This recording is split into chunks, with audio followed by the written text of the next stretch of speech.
हम बात करेंगे ट्रांसजेंडर्स के ऊपर, और ट्रांसजेंडर्स पे बात करने से पहले मैं कुछ और बातें करना चाहती हूँ। Before we come to our topic itself, मैं ये कहना चाहती हूँ, मैं इस पे थोड़ा चाहती हूँ कि आप सोचें कि जब हम कोई बात करते हैं तो हम क्यों बात करते हैं। आज आप लोग यहाँ इकट्ठे हुए हैं तो आप क्यों बात करना चाहते हैं, हम क्यों बात करना चाहते हैं। सोसाइटी में कोई भी इशू है ट्रांसजेंडर्स के ऊपर, हम क्यों बात करना चाहते हैं। कुछ लोगों का ख्याल है कि अगर ट्रांसजेंडर्स के ऊपर बात करनी है तो ट्रांसजेंडर्स से बात करनी चाहिए। मैं समझती हूँ ट्रांसजेंडर्स से बात करना ठीक है, अच्छा है। ट्रांसजेंडर्स वो हैं जो एक ऐसी कम्युनिटी है जो प्रॉब्लम में है हमारी सोसाइटी में, वो प्रॉब्लम्स फेस कर रही है। जाहिर है हमारी टोटल पॉपुलेशन का एक छोटी परसेंटेज ट्रांसजेंडर्स हैं। मर्द ज़्यादा हैं, औरतें ज़्यादा हैं, ट्रांसजेंडर्स कम हैं। अगर हम किसी ट्रांसजेंडर से बात करते हैं, उनके मसाइल पे बात करते हैं, तो उनको मसाइल देने वाले कौन हैं? ट्रांसजेंडर्स नहीं हैं, वो हम हैं, वो आप हैं, वो मर्द हैं और वो औरतें हैं जो इस सोसाइटी में। अगर हम आपस में मिल के बात करते हैं, हम ट्रांसजेंडर्स से भी बात करें, कोई ट्रांसजेंडर आए, मोस्ट वेलकम, हम उससे बात करें। लेकिन हम लोग हैं जो उनके लिए एक एनवायरनमेंट क्रिएट करते हैं जिसमें प्रॉब्लम्स हैं, जिसमें डिफ़िकल्टीज़ हैं। वो प्रॉब्लम्स हमसे उन तक जाती हैं। तो अगर हम बैठकर ट्रांसजेंडर्स के ऊपर बात करते हैं तो that is going to make a difference. ये मुझे किसी ने कमेंट करके कहा था कि आप ट्रांसजेंडर्स के साथ बात करें तो वो कोई इफ़ेक्टिव होगी, आप खुद बैठ के बात करें। तो मुझे लगता नहीं, हम प्रॉब्लम क्रिएटर हैं, हम प्रॉब्लम क्रिएट करें, हम बात करें इस मसले के ऊपर तो शायद हम सुधार लाने की पोजीशन में ज़्यादा हैं। यानी चेंज अगर कोई लाएगा तो वो मेल या फीमेल लाएगी।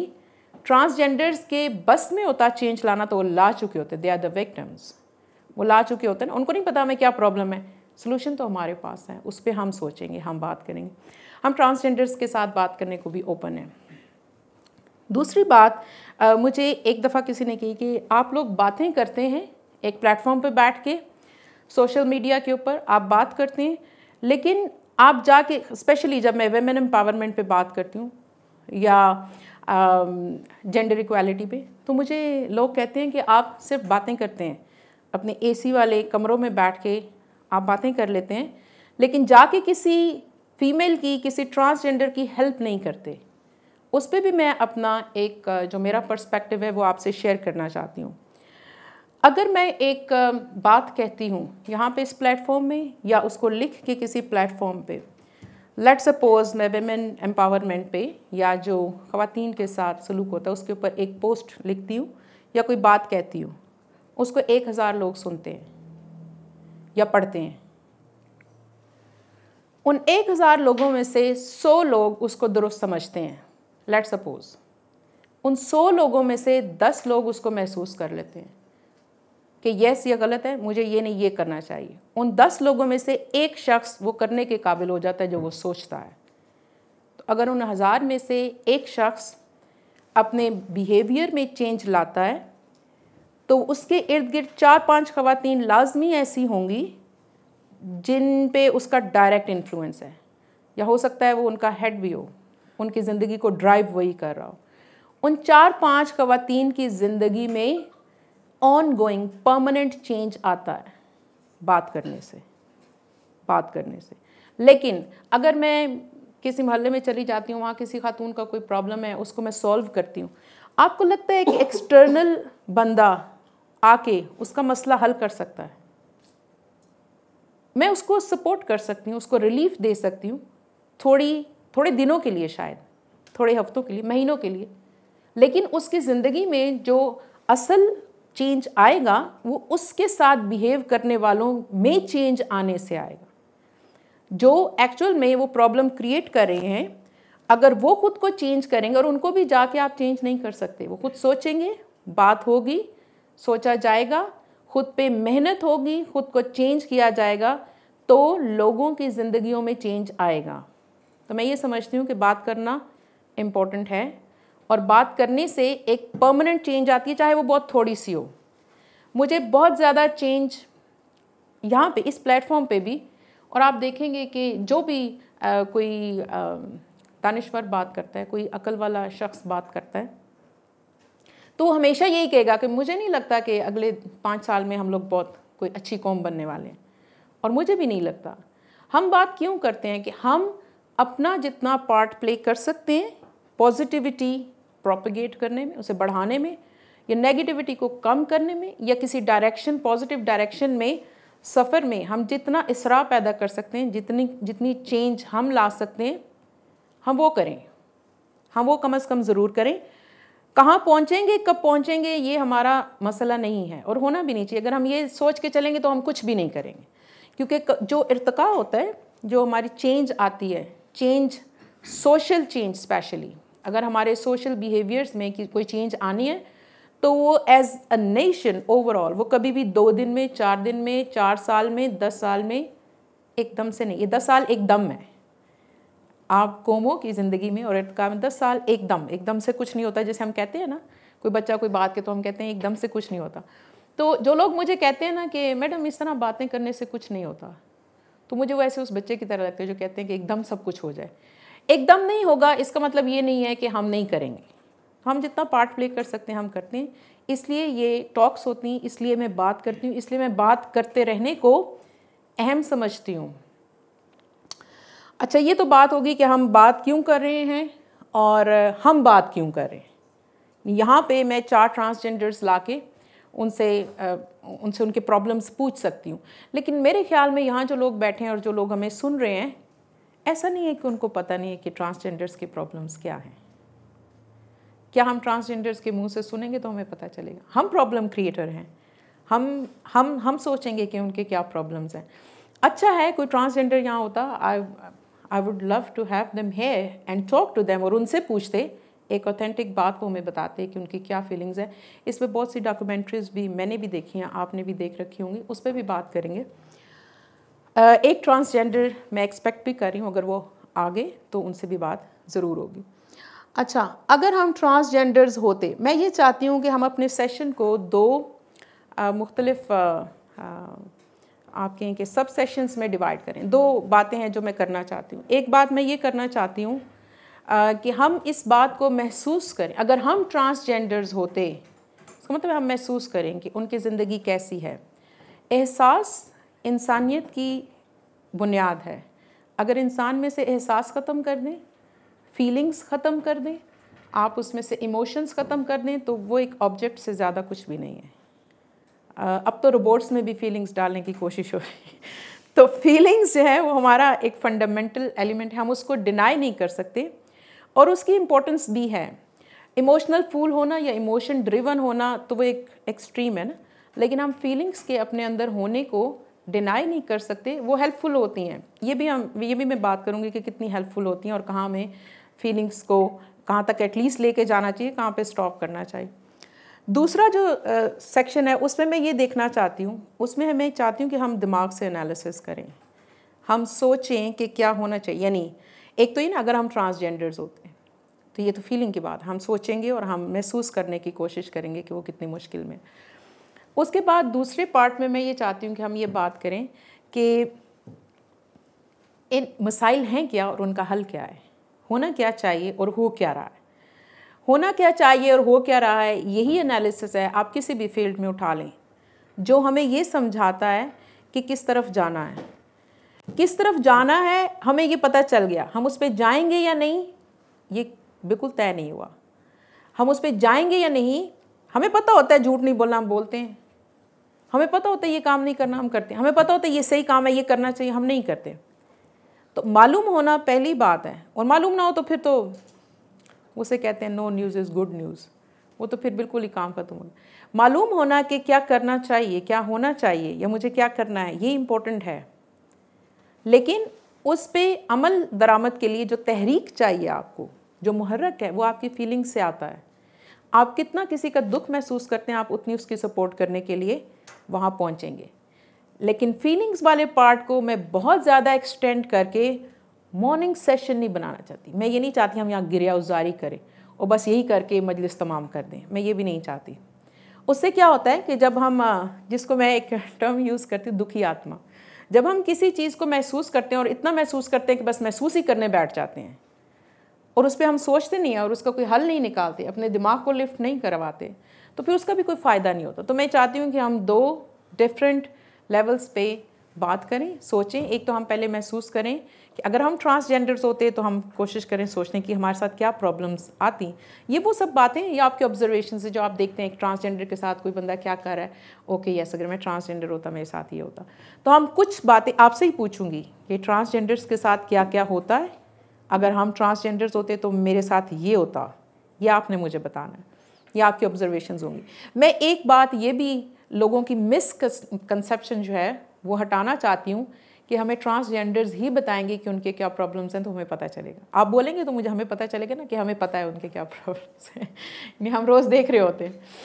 अच्छा, यही काम करेंगे। दूसरे में हम ये करेंगे, वो भी आप ही बताएंगे। मैं ये चाहती हूँ कि मैं ये समझती हूँ कि हर शख्स इंटेलिजेंट होता है, उसकी ऑब्जर्वेशंस होती हैं, वो उसका डाटा होता है उसके दिमाग में, सिर्फ उसके ऊपर थोड़ा उसको अरेंज करके उसके ऊपर सोच के बहुत सी बातें हम सीखते हैं। अगर मैं अपनी ऑब्जर्वेशंस बताऊंगी जो मेरी ज़िंदगी में, तो उससे शायद आप इतना इफ़ेक्टिवली नहीं सीख सकते या नहीं चीज़ों को समझ सकते जितना आप अपनी ऑब्जर्वेशंस पे सोच के समझ सकते हैं। पहला सेक्शन स्टार्ट करते हैं ना, अगर हम ट्रांसजेंडर्स होते। आपने मुझे ये बताना है, आप सोचें कि आप एक ट्रांसजेंडर हैं, ये सोचने में कोई कबाहत है कि हम ट्रांसजेंडर होते? मुझ तो कोई कबाहत नहीं। अगर मैं ट्रांसजेंडर होती और जैसे कि मैं यहीं पे पाकिस्तान में पैदा हुई और अगर इसी सन में मैं ट्रांसजेंडर होके आज इतने सालों के आपके सामने खड़ी होती, तो मेरे खड़े होने का स्टाइल भी मुख्तलिफ होता और मेरी बात करने का स्टाइल भी मुख्तलिफ होता, मैं इससे मुख्तलिफ नज़र आ रही होती, and I am fine with that. मैं ये सोच सकती हूँ कि अगर मैं ट्रांसजेंडर हुई दैट्स फाइन। अब ये सोचते हैं कि आप में से जो जो ये सोच सकता है कि अगर मैं ट्रांसजेंडर होता, तो आपने मुझे अपनी एक एक ऑब्जर्वेशन जो आपको कभी आपने देखी या आपने महसूस की या आप महसूस अब करना चाहते हैं, क्या होता आपके साथ? कौन पहले बताना चाहते हैं अगर हम ट्रांसजेंडर्स होते? मैं सबसे पहले बताऊं, शायद आपके थोड़ा हो के इस चीज़ को सोचना कि अगर हम ट्रांसजेंडर्स होते। अगर मैं ट्रांसजेंडर होती तो मैं इस वक्त यहाँ पे खड़े होकर शायद बात नहीं कर रही होती, मैं किसी चौक में खड़ी होती और मैं किसी गाड़ी पे नॉक करके उससे पैसे मांग रही हूँ। मैं अगर ट्रांसजेंडर हूँ, मुझे ये अच्छा नहीं लग रहा होता, मैं बहुत कभी कभार इससे दुखी होती, मैं उससे टायर्ड भी होती। सिग्नल्स के ऊपर खड़ा होना and that it's not easy, सारा दिन खड़ा रही, धूप है बारिश है जैसा भी है, लेकिन मुझे पता है कि मुझे रात को खाना खाना है या मुझे अपनी ज़िंदगी चलानी है, मुझे अपने एक्सपेंसेस मीट करने हैं, तो मुझे ये सब करना, तो मैं ये कर रही होती अगर मैं ट्रांसजेंडर होती। अगर मैं ट्रांसजेंडर होती तो कोई मुझे सेक्स ऑफ़र भी नहीं करता, मुझे घसीट के ले जाता, तो वो भी मुझे बुरा लगता। तो ये सब मेरे साथ हो रहा होता। कुछ और आप बताएं जो आपने देखा है कभी? मैं यही से स्टार्ट करना चाह रहा था, जो सोसाइटी की ट्रीटमेंट है ट्रांसजेंडर्स के साथ, तो मैं कभी ना चाहता कि मैं ट्रांसजेंडर होता। हम बनने नहीं जा रहे, हम सिर्फ कुछ लम्हे के लिए सोचना चाह रहे कि अगर हम होते तो हमारे साथ क्या होता। मेरे लिए वो सोचना भी बहुत मुश्किल है। मुश्किल, that means you have observed deeply that how they are treated. क्योंकि सबसे पहले फैमिली उनको ओन नहीं करती। Yes. बाहर निकाल दिया जाता है उनको, सेक्सुअली असॉल्ट किया जाता है, मिस ट्रीटमेंट होती है सोसाइटी में, मार दिया जाता है, इवन के बड़े केसेस हैं मार दिया जाता है। यस। तो ये बहुत मुश्किल है। ऐसे फ़र्ज करना शायद इजी है, लेकिन अगर जिस तरह जिन चीज़ों से वो गुजरते हैं, बहुत मुश्किल काम है। मुझे तो ऐसे लगा आपका तो फ़र्ज करना भी आपको ज़रा मुश्किल लग रहा है। बिल्कुल ठीक है, ओके। और कोई फ़र्ज करना चाहता है? Yes. We won't have any identification cards, and as a result, we can't get into schools or seek medical treatments and use of public services. Okay, यानी हमें मेडिकल, अगर मैं ट्रांसजेंडर होती तो मुझे मेडिकल ट्रीटमेंट लेना उससे मुख्तलिफ होता है, जैसा एक मेल या फीमेल हॉस्पिटल में जाता है और ट्रीटमेंट ले लेता है। मैं स्कूल नहीं जा रही होती। और अगर मैं एक कम उम्र की ट्रांसजेंडर होती, अब तो बहुत उम्र होगी, यानी 20-25 साल पीछे, 30 साल चले जाएँ, तब भी तो मैं ट्रांसजेंडर ही होती अगर आज हूँ तो अगर मैं एक छोटी उम्र की ट्रांसजेंडर होती तो फिर मैं देखती बच्चे स्कूल जा रहे हैं और मैं नहीं जा रही, वो जा सकते हैं और मैं नहीं जा सकती, और फिर मैं सोचती कि मैं क्यों नहीं जा सकती। हो सकता है उस उम्र में मुझे बहुत अच्छे से समझ भी नहीं आता कि मैं क्यों नहीं जा सकती और ये क्यों जा सकते। ओके जी डॉक्टर साहब। सोचने की हद तक तो इंसानी हकूक़ की अगर बात की जाए, वो तो बहुत कह लें कि बईद की चीज़ है, दूर की चीज़ है। एक ज़िंदा चीज़ के हकूक़ भी शायद उनको नहीं मिल रहे। जिंदा चीज़, जिंदा यानी लई सब बिशय जिसे आप कह लें, लाश है कह लें। यानी अगर कोई जैसे वाक़यात हमारे सामने आ रहे हैं, अगर कोई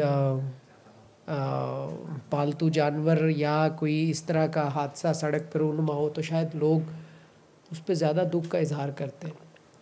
लेकिन अगर किसी टिकर में या किसी जगह पे ये बताया जाए कि ट्रांसजेंडर के साथ ये हादसा हुआ है, तो उनके लिए इतना शॉकिंग शायद नहीं होता।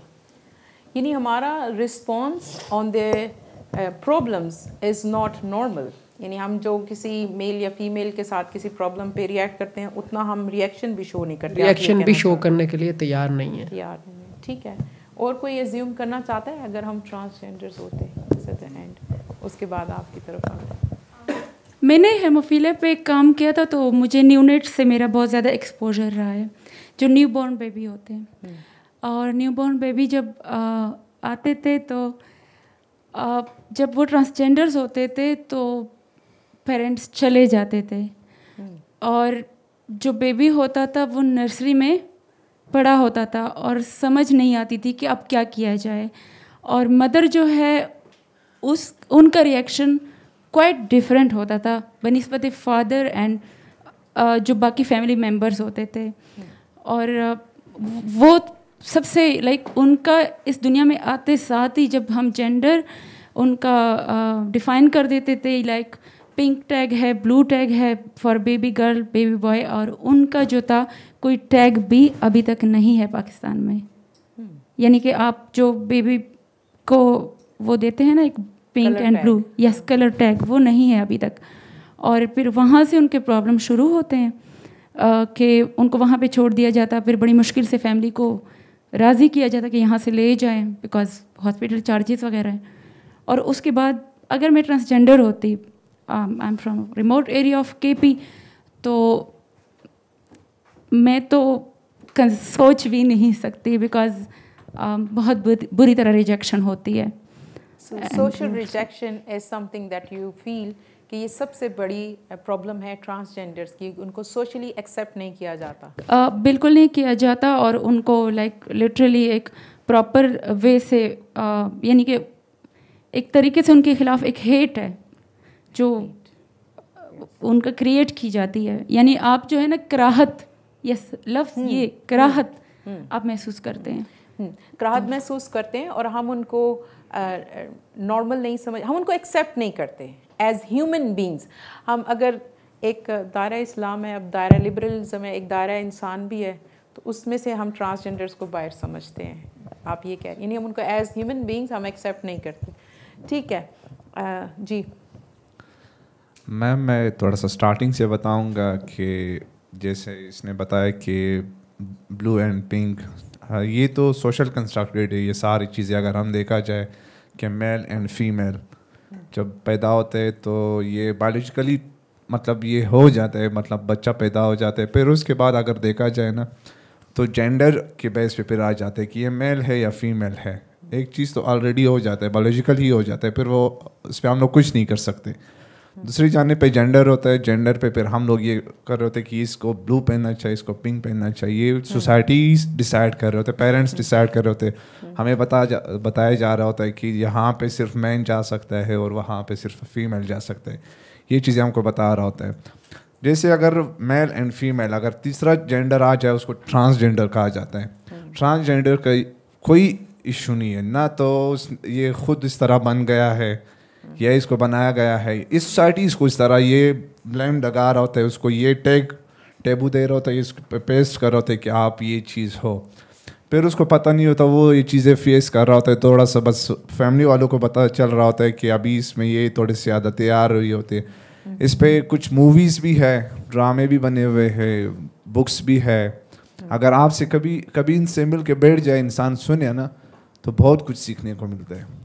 मैं खुद एक बार बैठा हुआ था पार्क में, एक बंदा आया तो इस तरह मुझे तंग कर रहा था। फिर मैंने उससे रीजंस पूछे कि आप किस तरह। उसने बोला कि मैंने मैट्रिक तक पढ़ा, फिर फैमिली वाले बर्दाश्त नहीं कर सकते थे मुझे, फिर इसी तरह मैं निकल गया। तो यही काम हरकतों की वजह से कि मैं बाल बड़े रखूँ और इस तरह हूँ। बाकी सब कुछ सही था, मुझे पता नहीं था इससे पहले, फर्स्ट टाइम मैंने ये चीज़ ऑब्जर्व किया। हाँ, दूसरी जो अगर हम ट्रांसजेंडर होते तो फिर क्या होता, ये तो वही बात है, इंसान पे डिपेंड कर रहा होता है कि उसने किस तरह सरवाइव करना होता है। जैसे मेल एंड फीमेल सोसाइटी में जी रहा होता है ना, इसी तरह ट्रांसजेंडर हाँ इनके साथ नाजायज़ हो रहा होता है, कुछ ये लोग खुद भी कर रहे होते हैं।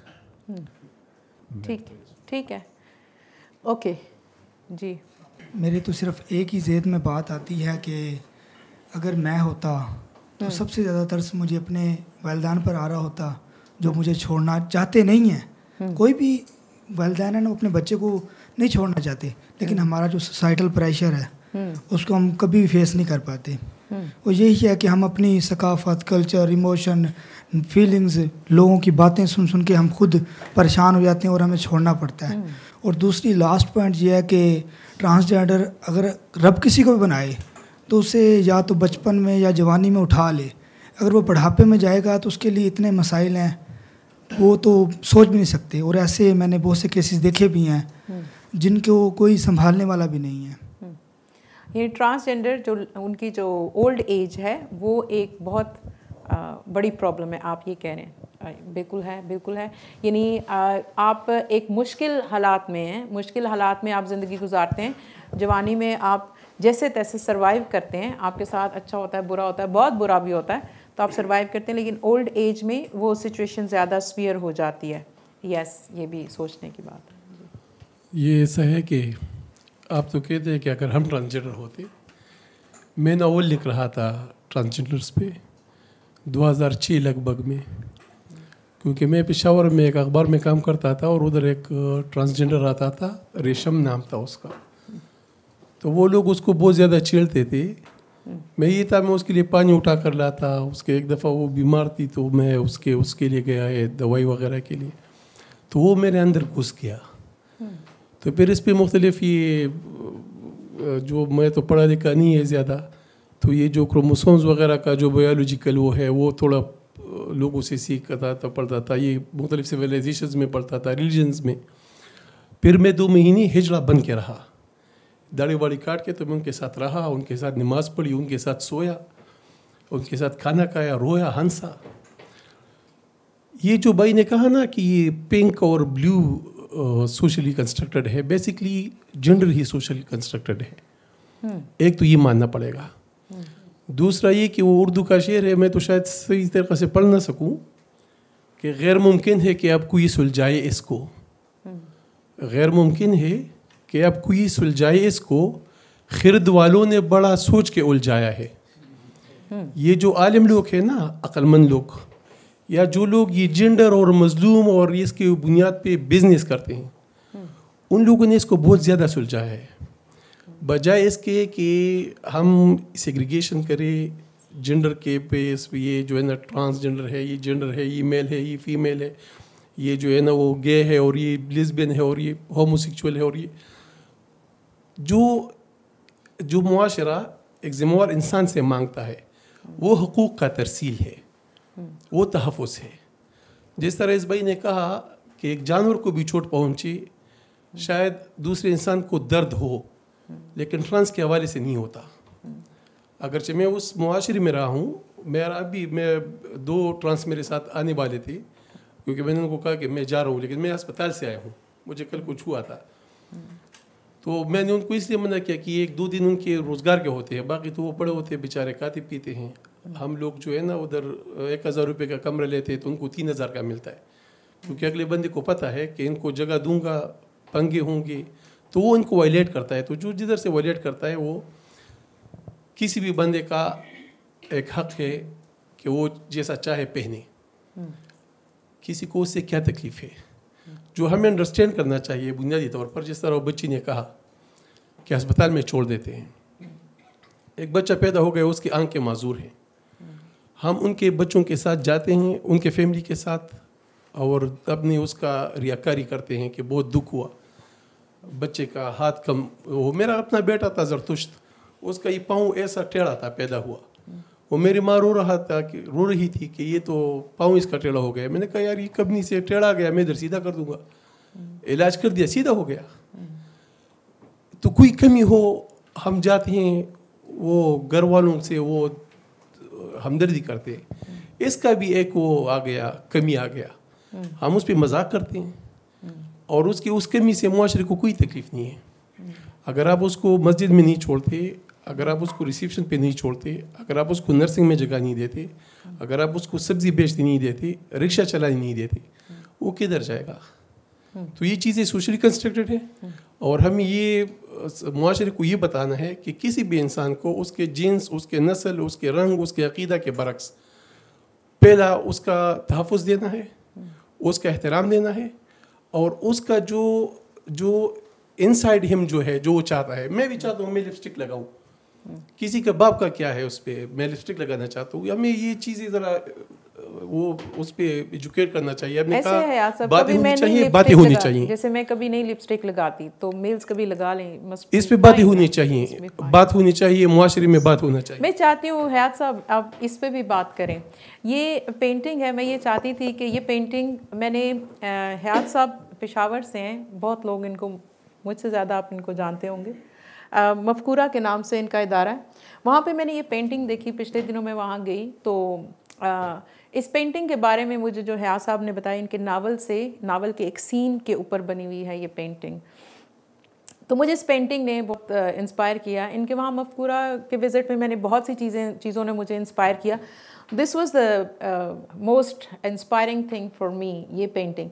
तो मैंने हयात साहब को पिछली दफ़ा जब ये आए यहाँ ब्लैक होल में, तो मैंने कहा मैं चाहती हूँ कि मेरा जो ट्रांसजेंडर पे टॉक होगी उसमें ये पेंटिंग मैं लगाऊँ। मैं पेशावर नहीं जा सकी, मैं पेंटिंग उठाने नहीं जा सकी, मुझे नहीं टाइम मिल सका। आज हयात साहब ये पेंटिंग लेके यहाँ आए, और जब मैं एंटर हुई हूँ तो ये पेंटिंग यहाँ लगी हुई थी। मैं हैरान हुई कि ये कैसे यहाँ आई। This is what I thought कि मेरी टॉक के बैकग्राउंड में ये पेंटिंग लगी हो, लेकिन ये नहीं हो सका। तो हयात साहब पहुँच गए, वो जिसे कहते हैं ना मदद के लिए पहुँच गए। हयात साहब ये पेंटिंग लेके आ गए। मैं चाहती हूँ कि हयात साहब आप खुद बताएं कि आपके नावल का क्या उसमें थोड़ी सी कहानी, और इस पेंटिंग को जो आपने मुझे बताया, मैं चाहती हूँ कि आप सबको बताएं। That's the emotional part of understanding, feeling their problems. असल में नावल में किरदार होता है, बिल्कुल नया एक ट्रांस होता है, वो प्रोग्राम में जाता है, उधर एक बंदा उसके साथ ज़बरदस्ती करना चाहता है। तो ये इसके ये बैक पे स्क्रैच भी आए हुए हैं। तो ये प्रोग्राम वगैरह छोड़ के चले जाते हैं वापस अपने बालाखाने में। तो बालाखाने में ये रोता है कि मुझे जब ये छोटा होता है तो इसका एक चच्चे का लड़की होता है, तो वो इसको एंजॉय करती है, ये बच्चा होता है। फिर जब बड़ा होता है तो ना गाँव के वो लड़के वड़के चलते हैं, फिर ये भाग जाता है, वहाँ जाके अपनी कम्युनिटी में रहता है, डांस सीखता है, उनके वो जो प्रोटोकॉल्स होते हैं वो सीखता है। जब ये फिर उसमें जाता है प्रोग्राम में, तो वहाँ बंदा ज़बरदस्ती करता है। तो ये आकर तो नमाज में खुदा से कहता है कि तुमने मेरे में लिज्जत तो बहुत रखा है, लेकिन काश इज्जत के साथ होता, ये तो जिल्लत के साथ है। तो फिर वो उसके रोता रोते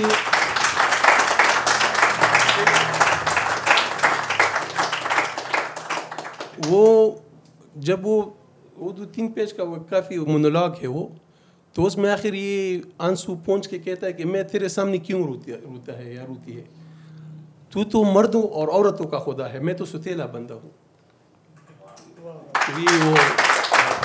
वो मुसल्ले से हट गया। तो ये मुसल्ले से अपनी डायरेक्शन डाइवर्ट करता है, और ये यहाँ पे आप समझें कि उसकी एक मदद और खुदा से जो इस्तानत की जो उसकी सकत है वो ख़त्म हो जाती है। वो सीधा सजदा करने के बजाय वो उससे अपना रुख तब्दील करता है।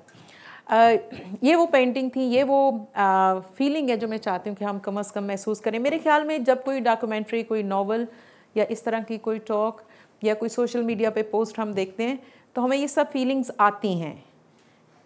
इन फीलिंग्स से आगे जो नेक्स्ट स्टेप मैं चाहती हूँ जिसको हम तय करें, वो ये है कि इन फीलिंग्स को हम टेम्परेरी ना रखें। ये यहाँ इस हॉल के अंदर आपने इस पे तालियां बजाई, यानी आपको ये बहुत अहम बात लगी, आपने इसको समझा, आपने इसको महसूस किया। यहाँ से बाहर जाएंगे और आप मेन मरकज़ पे चले जाते हैं, वहाँ पे ट्रांसजेंडर्स होंगे। फिर हम इस फीलिंग को यहाँ इस हॉल में छोड़ के जाएंगे या हम इसको साथ लेके जाएंगे। ये इस बात पे डिपेंड करता है कि हम इस पे कोई अकल की भी बात कर लें। दिस अबाउट आवर फीलिंग, हमें दुख हुआ, हमने इस चीज़ को महसूस किया। अब हम ये सोचना चाहते हैं, मैं ये चाहती हूँ कि हम ये सोचें कि हम ट्रांसजेंडर्स के साथ जो हमारी एक सोशल रिजेक्शन है वो क्यों है। एक मेल और एक फीमेल और एक ट्रांसजेंडर में सोसाइटी के पॉइंट ऑफ व्यू से सोसाइटी को क्या फ़र्क नज़र आता है उसमें। सोसाइटी को एक फ़ीमेल बच्चा पैदा करके दे सकती है, एक मेल बच्चा पैदा करके दे सकता है, एक ट्रांसजेंडर बच्चा पैदा करके नहीं दे सकता। इसके अलावा सोसाइटी को किसी के मेल, फीमेल या ट्रांसजेंडर होने में क्या फ़र्क है? कोई फ़र्क है? नहीं है ना। कमरे के बीच में आप किसी फीमेल से सेक्स करते हैं, किसी मेल से सेक्स करते हैं, किसी ट्रांसजेंडर से सेक्स करते हैं। एक ट्रांसजेंडर सेक्स करता है, नहीं करता, वो क्या पहनता है, वो उठता है, बैठता है, इससे सोसाइटी को कोई नुकसान है? उसको कोई फ़र्क पड़ता है? नहीं पड़ता। जो पर्सनल एट्रीब्यूट्स हैं उसके ऊपर रिजेक्शन एक्सेप्टेंस बेस नहीं होनी चाहिए। ये एक बहुत बेसिक बात है। अगर कोई शख्स मुझे कुछ नहीं कह रहा तो मुझे उससे तकलीफ़ नहीं होनी चाहिए। वो क्या पहन रहा है, वो पतला है, ये वो मोटा है, वो लंबा है, वो उसने बाल लंबे रखे हुए हैं, उसके बाल सफ़ेद हैं, उसका कलर कैसा है, ये सब बातें उस शख्स के साथ हैं। बहुत ज़्यादा मुझे मसला है किसी की पर्सनल एट्रीब्यूट से, तो फिर भी मैं ये नहीं समझती कि मुझसे बायकॉट करना चाहिए। बायकॉट बेसिकली एक सोशल बिहेवियर का स्टार्ट होता है। हम ब्लॉक करते हैं ना अपने दोस्तों में, या लोगों को ब्लॉक करते हैं। बहुत अरसा मैंने ब्लॉक नहीं किया किसी को, लोग गालियाँ भी देते थे, सब कुछ देते थे। अब कभी कभी किसी को ब्लॉक करती हूँ, फिर भी कोशिश होती है कि इसको ब्लॉक नहीं किया जाए। ब्लॉक करने का मतलब यू आर एक्चुअली, ये ठीक है, आपका राइट भी है, सोशल मीडिया पे तो आपका राइट भी है, अब्यूज़ होना भी कोई बहुत अच्छी बात नहीं है कि आप उस पर आके, लेकिन बहरहाल एक नॉर्मल सिचुएशन में किसी पर्सनल एट्रीब्यूट के ऊपर, हम पर्सनल एट्रीब्यूट पे ब्लॉक नहीं करते, वैसे पर्सनल एट्रीब्यूट के ऊपर कि इसकी शक्ल नहीं अच्छी लग रही तो मैं इससे बात नहीं करूँगा, ये कोई इंसानी तर्ज अमल नहीं है। कि किसी के का रंग काला है तो मैं इससे बात नहीं करूँगा, या मैं इससे कोई ताल्लुक़ नहीं रखूँगा कि ये तो, इसकी तो बीवी बहुत खूबसूरत है तो मैं इससे ताल्लुक़ नहीं रखूँगा, या ये शख्स जो है इसकी 3 गर्लफ्रेंड्स हैं तो मैं इससे सलाम दुआ नहीं रखूँगा। ये उसकी पर्सनल लाइफ है, ये उसके पर्सनल एट्रीब्यूट्स हैं, उसकी ज़िंदगी में जो चीज़ पर्सनल है, इवन द रिलीजन, जो चीज़ें पर्सनल हैं उसकी बेस पे मुझे ये तय नहीं करना चाहिए कि मुझे इससे ताल्लुक़ रखना है या नहीं रखना। इसे मैंने सोसाइटी में accept, I am the part of the society, I am rejecting someone, I am giving, I am developing an attitude of the society. मैं सोसाइटी का पार्ट हूँ ना, इंडिविजुअल। तो मैं ये समझती हूँ कि पर्सनल एट्रीब्यूट्स के ऊपर, पर्सनल चॉइसेस के ऊपर, पर्सनल प्रेफरेंसेस के ऊपर कभी भी किसी से हमें उसको रिजेक्ट नहीं करना चाहिए सोसाइटी में। अब ट्रांसजेंडर्स, अगर लेट सपोज जहाँ पे आप सब लोग बैठे हैं, मुझे नहीं मालूम कि किसके कितने बच्चे हैं, मुझे नहीं मालूम कि आप बच्चे पैदा कर सकते हैं कि नहीं कर सकते, मुझे इससे कोई लेना देना भी नहीं है। मुझे सिर्फ ये बताएं कि एक ट्रांसजेंडर में और एक मेल में और फीमेल में बेसिकली फ़र्क क्या है। मेरे साथ आके यहाँ पे एक ट्रांसजेंडर बात करे, एक मेल बात करे, एक फीमेल बात करे, उनमें बायोलॉजिकली तो यही फ़र्क है कि एक बच्चा पैदा करने की अहलियत ही नहीं रखता और 2 बच्चा पैदा करने की शायद अहलियत रखते हैं, मुझे तो ये भी नहीं पता होता ना, राइट। आप में से कितने लोगों को पता है मेरे बच्चे हैं, या मैं बच्चे पैदा कर सकती हूँ, या अब आगे बच्चे पैदा कर सकती हूँ कि नहीं कर सकती हूँ। You talking to me, you fine with me. तो अगर यहाँ पे एक ट्रांसजेंडर खड़ा होगा, उसके बारे में आपको ये पता होगा नहीं, ये बच्चे नहीं पैदा कर, आपने उससे बच्चा तो नहीं पैदा करना, right. Why don't you talk normally to them. आखिर वो क्या बात है जो हमें इस सोशल रिजेक्शन पे आमादा करती है? क्या हम दूसरों को देख के हम भी वो करते हैं? मैं ये चाहती हूँ कि हम उस कॉज के ऊपर आएँ, हम उस कॉज के ऊपर सोचें कि आखिर क्यों हम भी हमने यहाँ बैठ के सोचा, महसूस किया, सब किया, तो हम बाहर जाके हम भी पार्ट ऑफ द सोसाइटी है ना। मैं ये नहीं कहती कि हम बहुत ही बुरा उनसे करते होंगे, हम उन्हें सेक्सुअली अब्यूज़ करते होंगे, लेकिन बहरहाल हमारा भी एक सोशल एटीट्यूड तो है उनकी तरफ। तो या जो कर भी रहे हैं, आखिर वो क्यों ऐसा कर रहे हैं, उस क्यों के ऊपर मैं बात करना चाहती हूँ। अगर कोई इस क्यों का जवाब देना चाहे, बेसिक फ़र्क तो मैंने आपको बता दिया कि एक फ़ीमेल बच्चा पैदा कर सकती है, सोसाइटी हमारी जनरेशन को आगे बढ़ा सकती है। और बाय द वे आबादी इतनी बढ़ चुकी है कि अगर ज़्यादा ट्रांसजेंडर हों तो शायद हमारे बहुत से मसाइल वैसे ही हल हो जाएं, या हम खुद को कम अज़ कम यहाँ पे आके बच्चे पैदा करने से रोक सकें या कम बच्चे पैदा करें, तो शायद ये एक बहुत बड़े प्रॉब्लम का भी सलूशन है। लेकिन इस बुनियाद पे कि कोई बच्चा पैदा नहीं कर सकता, मेरा नहीं ख्याल कि हम जब ट्रांसजेंडर्स के साथ मिसबिहेव कर रहे होते तो हम ये सोच रहे होते कि ये बच्चा नहीं पैदा कर सकते। एक्चुअल में तो ग्राउंड रियलिटी यही है ना कि यही उनमें और उसमें फ़र्क है। लेकिन हम क्यों ऐसे करते हैं, मैं इस क्यों का हम मीन्स के पूरी सोसाइटी, सिर्फ ये नहीं कि आपने कहना मैडम मैं तो नहीं करता तो आप मुझसे क्यों पूछ रहे हैं, मतलब सोसाइटी में इंडिविजुअल ऑफ द सोसाइटी ऐसे क्यों करते हैं, उस क्यों डिफरेंट क्यों के ऊपर अब हम बात करेंगे। मैम वैसे आप एक और पॉइंट ऐड कर लें कि कुछ जो सोसाइटी की तरफ उनका बिहेवियर है, लाइक अभी कुछ जो हमारे ट्रांसजेंडर्स जिनको अवेयरनेस है या जिनको मौका मिल चुका है कि वो बात करें अपने लिए, तो वो लोग ट्रिगरिंग अंदाज में क्यों कर रहे हैं ये सब, लाइक वो जो है अपनी बात हम तक पहुंचाने के लिए या अपने राइट्स हमसे, हालांकि मांगने तो नहीं चाहिए ना लेने चाहिए, उनके मतलब बाय बर्थ राइट्स हैं, लेकिन वो हमें ट्रिगर करके क्यों, लाइक वो ऑफेंसिव बात क्यों करते हैं, ऑफेंसिव बात करते हैं और पॉइंट्स देते हैं। अच्छा, पॉइंट्स देते हैं कि यस अगर हम उनको डिफेंड करें किसी प्लेटफॉर्म पे तो हमारे सामने उनकी एग्जांपल्स रखी जाती हैं। एक तो वो भी बहुत ज़्यादा इशू आ रहा है।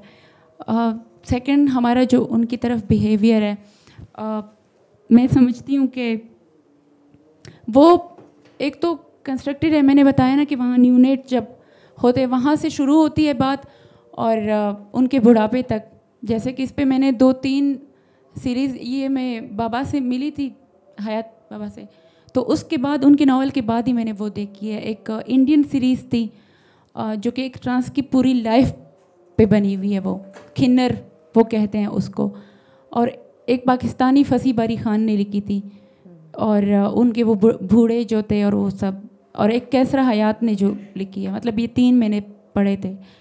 और उसके बाद मैंने इस्लामिक, जितना कि इस्लाम इनके बारे में क्या कहता है, तो बाबर आर चौधरी से मैंने बहुत क्वेश्चंस किए, लेकिन जब हम इन्हें डिफेंड करते हैं तो उसमें एक चीज़ ये आ जाती है कि वो लोग ट्रिगर कर रहे हैं अब। यानी कि आप ट्रिगर करने को थोड़ा सा एक्सप्लेन करेंगे, वो ट्रिगर करें मीन्स? मैं स्पेसिफाई नहीं करना चाह रही थी, बट ये पिछले दिनों जैसे अभी ट्विटर ट्रेंड चला और ये जो महरब जो डॉक्टर मोइज़ और मारिया बी का और इनका, इस सब में जब वो डिबेट स्टार्ट हो गई तो मोइज़ की तरफ से थोड़ा सा बिहेवियर जो था वो एग्रेसिव था। स्पेसिस में हम बात करते हैं इनके ऊपर और हम मुख्तलिफ, हालांकि ये प्रिविलेज्ड हैं जो केपी में हैं, जो हम लोगों ने देखे हैं वो बहुत अंडर प्रिविलेज्ड हैं और वो लोग जो हैं लिटरली एक ग़ुलामाना ज़िंदगी जैसे होते, पुराने ज़माने में जैसे ग़ुलाम ख़रीदे जाते थे इस तरह ट्रांसजेंडर वहाँ बेचे जाते हैं। एक बंदे के हवाले कर दिया जाता है, वो 3 महीने 3 साल वो बस उसी का होता है और उसका एक वर्ड है जिसको पश्तो में मड़ख कहते हैं कि हिज माई दैट, लाइक ये मेरा वो है। और ये बहुत ही टेरेबल सिचुएशन होती है जो उस बंदे पे गुजरती है, मतलब ट्रांसजेंडर पे। लेकिन दूसरी तरफ जब मोइज़ लोगों को हम देखते हैं तो फिर हम मतलब नहीं समझ आती कि अब कैसे हम इन्हें डिफेंड करें, और इवन कभी कभी हमें भी अपना आप गलत लगता है इनको डिफेंड करते हुए। ठीक है, यानी आप ये कह रहे हैं जो थोड़े से एम्पावर्ड या privileged member of this community हैं वो उनका behaviour toward the community is not up to the mark, आप ये बात कह रही हैं। ठीक है, इस पे भी अगर कोई बात करना चाहेगा तो इस पे भी करेंगे। ये आपकी एक ऑब्जर्वेशन है, वो उसको हमने ले लिया। और कोई बात करना चाहेगा कि जब एक इंडिविजुअल मिसबिहेव करता है एक ट्रांसजेंडर से तो क्यों ऐसे वो कर रहा होता है? अच्छा, मेरी थोड़ी सी इस हवाले से ऑब्जर्वेशन थी। गुजरात में हमारा टूरिज़म का छोटा सा सेटअप है, स्टूडेंट्स ने मिलके लगाया हुआ है। तो हमारा जहाँ पे ऑफिस है उसके ऊपर ट्रांसजेंडर्स ने वो अपनी वो मतलब अपार्टमेंट वगैरह लेके, फ्लैट वगैरह लेके वहाँ पर तकरीबन कोई 15 से 20 ट्रांसजेंडर्स जो हैं वो रहते हैं। तो उनके मतलब उनके साथ टाइम स्पेंड करने का मौका मिलता है डेली बेसिस पे, कि हम रोज़ उनको देखते हैं कि वो कैसे लाइफ स्पेंड करते हैं या बाकी चीज़ें कैसे करते हैं। तो उसमें जो हैरानगी वाली मतलब हमारे लिए बात थी वो ये थी कि हमारे ऑफिस में कुछ काम था जिसकी वजह से हमें रात भी वहाँ पर रुकना पड़ता था। तो हम सबसे ज़्यादा उनके पास आने वाले लोगों को देखते थे जिसमें पुलिस वाले शामिल थे, जिसमें वकला शामिल थे, मतलब पढ़े लिखे जो लोग हैं वो लोग, या वो लोग जो इन्हें इवेंट्स के अंदर ले।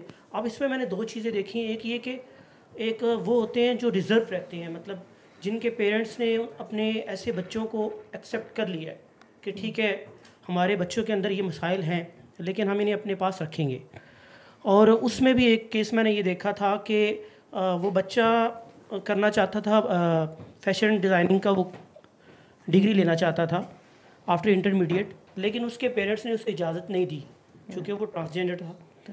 दूसरा हमने ये देखा है कि बाकी जो ट्रांसजेंडर्स हैं जो इस कम्युनिटी का हिस्सा बन जाते हैं तो फिर वो अपने सोर्स ऑफ इनकम और उसके अलावा लाइफस्टाइल, वो सारी चीज़ें वो बाकी कम्युनिटी से हट के कर रहे होते हैं। और मैंने फिर एक से पूछा भी, मैंने कहा जी आपके मसाइल हैं क्या, या क्या आप इस जिस लाइफ को आप स्पेंड कर रहे हैं वो क्या आपके लिए वाकई मुश्किल है। और उसने मुझे साफ कहा कि हमारे लिए बिल्कुल भी मुश्किल नहीं है, जिस तरीके से हम स्पेंड करना चाहते हैं अगर हमें स्पेंड करने दिया जाए। तो फिर मैंने उससे पूछा कि फिर असल मसला क्या है, यानी कि आप कट ऑफ होके रहते हैं। तो उसने कहा कि मसला सिर्फ बिहेवियर का है, कि आपका जो हमारे साथ बिहेवियर है वो टोटली डिफरेंट होता है जैसे आपका आपस में होता है। अगर आप उस बिहेवियर के अंदर चेंज ले आए, उसके बाद हम क्या चाहते हैं, हम क्या करते हैं, हम उसमें बिल्कुल कंफर्टेबल है, हमें उससे किसी किस्म का कोई इशू नहीं। Thank you. ठीक है, यानी आप ये कह रहे हैं कि बिहेवियर जो हमारा जो सोशल रिजेक्शन है या सोशल हम जो उनको एक साइड लाइन कर देते हैं, ये बहुत बड़ा मसला है। मेरे पर्सनल पॉइंट ऑफ व्यू से भी ये बहुत बड़ा मसला है कि सोशल एक्सेप्टेंस जो है वो बहुत इंपॉर्टेंट है। इसीलिए अब हमारा अभी जो सवाल मैं फ्लोट कर रही हूँ वो ये है कि एक शख्स अगर डिफरेंटली बिहेव करता है ट्रांसजेंडर के साथ, तो क्यों डिफरेंटली बिहेव करता है, उसके दिमाग में आखिर क्या ऐसी बात होती है कि इसके साथ ये करना है। यानी आप मेरे साथ डिफरेंटली बिहेव करेंगे या कोई और बंदा होगा डिफरेंटली इनके साथ, हमारे माइंड में बिहाइंड द माइंड आप कह लें लाशऊर में तहत शऊर में कहीं तो कोई वजह होती है ना कि इस बंदे के साथ। आप देखें कि हमें अपने मुलाजिम पे बहुत गुस्सा आता है, बॉस पे नहीं आता। आ भी जाए तो हम उस तरह बिहेव नहीं करते जैसे मुलाजिम के साथ करते हैं। तो एक्चुअल में देयर रीजंस बिहाइंड दैट। ये जो ह्यूमन साइकोलॉजी है वो कैसे काम करती है, हम क्यों अपने जो मुलाजिम को डांट देते हैं लेकिन अपने बॉस को शट अप कॉल नहीं देते जब वो हमें डांट रहा होती है, हमें उसकी कोई बात गलत लग रही होती है, बुरी लग रही होती है, गुस्सा आ रहा होता है। तो मैं ये जानना चाहती हूँ, मैं इस पे बात करना चाहती हूँ कि जब हम एक ट्रांसजेंडर के साथ, अब देखें ना, मैं आपसे ये सवाल पूछूं कि आप मुलाजिम को डांट देंगे और बॉस को क्यों नहीं डांटेंगे। आप इस पर सोचें। आप कहेंगे पावर, उसकी पावर मुझसे ज़्यादा है, मेरी उससे ज़्यादा है। तो पानी क्योंकि ऊपर से नीचे को फ्लो करता है तो गुस्सा भी ऐसे ही होता है, वो मुझ पर उतारेगा, मैं इस पर उतारूँगी। वो जाके अपनी हो सकता है बीवी पे उतारे, वो बच्चों पे उतारे, बच्चा बेचारा किसी पे नहीं उतारे, वो आपस में लड़ेंगे। तो ये पानी कहीं जाके आखिर किसी लेवल पे ठहर जाएगा, लेकिन ये पानी ऊपर से नीचे बहेगा। तो आप कहेंगे ठीक है, this is a power difference that is causing the human beings to behave like that, कि मुलाजिम से डिफरेंटली बिहेव करेंगे, ऊपर वाले से डिफरेंटली। मैं ये इस पर बात करना चाहती हूँ कि आखिर हमारे माइंड में कौन सी ऐसी बात होती है कि हम ट्रांसजेंडर से डिफरेंटली बिहेव करते हैं, हम ट्रांसजेंडर से डिफरेंट देखा देखी करते हैं, या एक्चुअल में हम ये समझते हैं कि ये हमसे कम है, या क्या बात है जिसकी वजह से हम उनसे डिफरेंटली बिहेव करते हैं। असल में ह्यूमन नेचर है कि वो रियलिस्टिक सोचता है, रियलिस्टिक अप्रोच को ज़्यादा से ज़्यादा ग्रैब करने की कोशिश करता है। आप अगर हम इन्होंने बात की मारिया बी वाले केस में, तो हम वुमेन केस का उस पर ले सकते हैं। जब बेनज़ीर को इलेक्ट किया गया, वहाँ ये सोचा गया था कि ह्यूमन राइट्स वुमेन राइट्स की बात करेगी, लेकिन जब वो पावर में आई ऐसा नहीं हुआ, उसके बिल्कुल ऑपोजिट हुआ, जो कि नहीं होना चाहिए था। यानी जिस चीज़ के लिए वो इलेक्ट किया गया वो मकसद पूरा होना चाहिए था। अब जो प्रिविलेज लोग हैं, ठीक है, वो भी रियलिस्टिक अप्रोच के तहत ही चल रहे होते हैं, बेशक वो किसी जेंडर से भी हों। अभी बॉबी का और ले लें या किसी और को ले लें, बॉबी की एक सिर्फ कम्युनिटी है, स्पेसिफिक कम्युनिटी है, वो उसमें सारे ट्रांसजेंडर नहीं आते। वो अपनी कम्युनिटी के लिए बात करती है, अपने लिए बात करती है, जितनी पावर मैक्सिमाइजेशन कर सकते हैं अपने उसमें वो चलती है। तो ज़्यादा इसकी जितनी भी आप कह सकेंगे रियलिस्ट थ्योरीज आप इसमें ऐड कर सकते हैं, इसके अलावा तो और कुछ भी नहीं है। ओके आप इस पे कोई हमें कुछ बात कह सकते हैं कि एक normal human being, normal individual of the society के उसकी क्या साइकोलॉजी, वो क्यों उसके साथ डिफरेंटली बिहेव करता है? क्योंकि वो समझता है मैं सुपीरियर हूँ। क्योंकि वो समझता है मैं सुपीरियर हूँ, ठीक है, smart one of the reasons.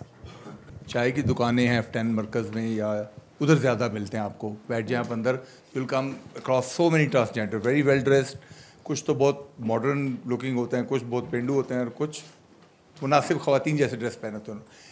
We like to mock with them, हमें मज़ा आता है उनसे शुगल मस्ती करने में, शुगल लगाने में। Hardly we people are attracted, some of them are not attracted, some of them are also their customers in the same crowd, but we find them it's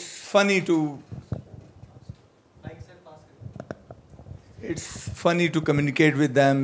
या जैसे मैं पर कुछ दिन पहले अपनी मदर लॉ के साथ वहाँ गया हुआ था, तो वी वर बाइंग समथिंग, तो वो आ गई दो, तो पैसे दे, तो हज कर, मैंने कहा मैं हज किया है, मैंने हज नहीं करना, मैंने लंदन ही दुआ कर, कहती हाँ अल्लाह तो मेरी साथ में क्या कर रहे हो तुम, लंदन की दुआ मंगवा रहे हो, एक जगह पे जाओ। मैंने कहा इस इंटरव्यू तो करें, उन्होंने उसको बुला लिया, पूछना शुरू कर, तुम क्या करती हो, कहाँ रहती हो, वालदैन किधर है। शी सेड के मैं तो मेरा तो ऑपरेशन हुआ है, तो साथ ही उसने पेट से कपड़ा उठा दिया था, बड़ा उसका शायद गुर्दे का किस चीज़ का ऑपरेशन था, तो मैं कम कोई, मेरी मदर इन लॉ ने कहा तुम कोई काम कर लो, बर्तन धो लो, कहीं जाके कुछ कर लो, स्टार्टिंग जो होता है बूढ़ी औरतों का काम। तो उसने इससे बहाना कर दिया ना कि मेरा ऑपरेशन, पेट भी दिखा दिया उसने, इतना बड़ा ऑपरेशन हुआ हुआ। तो मेनली हम उनको एक टाइम पास, ज़्यादातर सोसाइटी के लोग टाइम पास के तौर पर लेते हैं।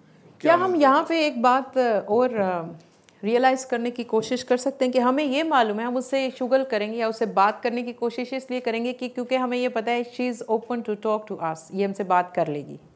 हम किसी फीमेल से बात इसलिए नहीं करने की कोशिश करेंगे, मैं तो कंपैरिजन चाहती हूँ ना, क्यों डिफरेंस है। फीमेल से इसलिए बात करने की कोशिश नहीं करेंगे कि आगे से उसके कॉन्सिक्वेंसेज, हमें पता है कि F10 मरकज़ में आप किसी लेडी को कहें कोई भी बात जा रहा चाहती तो नहीं कह सकते। हम ऐसा नहीं कहेंगे, जो सड़कों पे मांगने आती हैं गाड़ियों के पास, we don't talk to them like this, the way we can communicate with a transgender, I think people talk to them also। अगर कभी वो शीशा गाड़ी का नीचे करेंगे, अगर कोई फीमेल भी मांग रही है तो वो उससे बातचीत कर लेते हैं, लेकिन बहरहाल उनको पता होता है कि फीमेल कहीं ना कहीं रिस्पॉन्ड एग्रेसिवली कर सकती है, चाहे वो मांगने ही वाली है ना, तो वो हम उधर रुक जाते हैं शुगर लगाने से। लेकिन हम ट्रांसजेंडर के साथ ओपनली बात करना चाहते हैं। अच्छा, बात करने में और फ़नी वे में भी बात करने में, मैं ये नहीं कह रही उसका मजाक उड़ाने में, वैसे एक फ्रैंक कम्युनिकेशन में कोई हर्ज नहीं है। दैट एक्चुअली ये एक that symbolises the acceptance of the person. हम किससे बात कर रहे हैं, अच्छे अंदाज में बात कर रहे हैं, मजाक भी कर रहे हैं तो दैट्स फाइन, मजाक उड़ा रहे नहीं, मजाक कर रहे हैं तो दैट्स फाइन। मैं इस चीज़ को तो पॉजिटिव समझती हूँ, और मैं ये समझती हूँ कि अगर ये लेडीज़ और उसके दरमियान डिफरेंट है कि एक मेल किसी ट्रांसजेंडर उसके पास आता है और वो उससे बातें करने लग जाता है, और कोई फीमेल यही कह देती है आप इस सीट से इस पे हो जाएं, तो वो उससे फ्रैंकली बात नहीं करता, चाहे वो खुद ही बात करने आई है तो हम उससे फ्रैंकली बात नहीं करेंगे। इसका मतलब है मेल्स किसी दूसरे जेंडर से बात करना चाहते हैं, फ्रैंकली बात करना चाहिए, हमारी नेचर है ना, हम चाहते हैं कि हम गए हैं तो हम बात करें। तो हमें फीमेल्स तो हमें पता है नहीं कर सकते, तो हम कम से कम ट्रांसजेंडर से गपशप लगा लेते हैं। I find it positive, that's fine. अगर मैं ट्रांसजेंडर होती और मुझसे ऐसे कोई बात कर लेता तो मैं इस चीज़ को पॉजिटिव समझती। हाँ, अगर मेरी ज़िंदगी में और बहुत सी प्रॉब्लम्स हैं तो मैं इसको भी नेगेटिव समझ लूँ, ये भी पॉसिबल है, ये भी एक, this is how human beings, उनका इंटरनल सिस्टम ऐसे ही काम करता है। 5 जगह से दुखी हैं तो जहाँ से नहीं दुखी हैं वहाँ पे भी हम दुखी महसूस करते हैं खुद को, ये एक हकीकत है। जो आप बात कह रही थी कि उनका जो रिस्पॉन्स है वो डिफरेंट है। अगर आप 10 जगह से अब्यूज़ हो रहे हैं और 11वीं जगह पे आप जाते हैं, अभी उसने अब्यूज़ नहीं भी किया होता तो आपके जहन में ये अब्यूज़ करेगा, तो you can respond, actually you respond before that person says anything to you. तो ये भी एक नेचुरल बात है, और हम उन 10 अब्यूज़ को इग्नोर नहीं कर सकते। अगर आप मुझे कहें कि किसी ट्रांसजेंडर ने आपसे बदतमीज़ी किया तो मैं कहूँगी उसको 15 बंदों ने बदतमीज़ी की, आपसे कर दी, दैट्स फाइन। I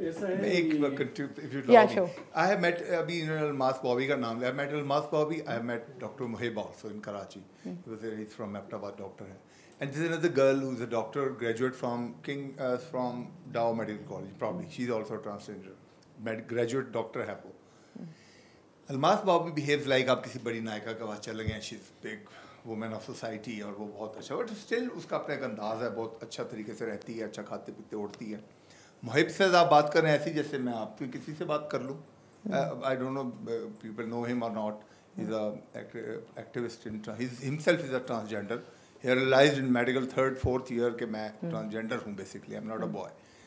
तो ये उनके रवैये पे भी डिपेंड करता है कि अपना मिजाज और एक पर्सनल मॉडलिंग में, मीडिया में, मॉडलिंग वगैरह में आपको ऐसी ट्रांसजेंडर लड़कियां मिल जाएंगी, वो transgender but they are acting and they are acting like girls and they don't behave like transgenders. तो that's also an important thing कि जो एक अपना मिजाज होता है वो भी होता है, हम एक शख्स या 2-4 लोगों को पूरी कम्युनिटी पे उससे वो नहीं कर सकते, कंक्लूड नहीं कर सकते। जी मैम, मेरा जो मेरी एक नाकिस इल्म है जो है, जो मेरी ख़ुद की ऑब्ज़र्वेशन है, मुझे यूँ लगता है कि हम बचपन से हमें ये यानी हमारे जहनों में ये डाला जाता है कि ये मेल है, ये फीमेल है और ये ट्रांस है। हाँ, ट्रांस के बारे में कभी भी बहुत कम लोगों को ये बताया जाता है कि ट्रांस है, और जब हम किसी लेवल पे पहुंच जाते हैं तो हम फिर बाहर जाने लगते हैं तो हमें फिर ये ट्रांस नज़र आती हैं।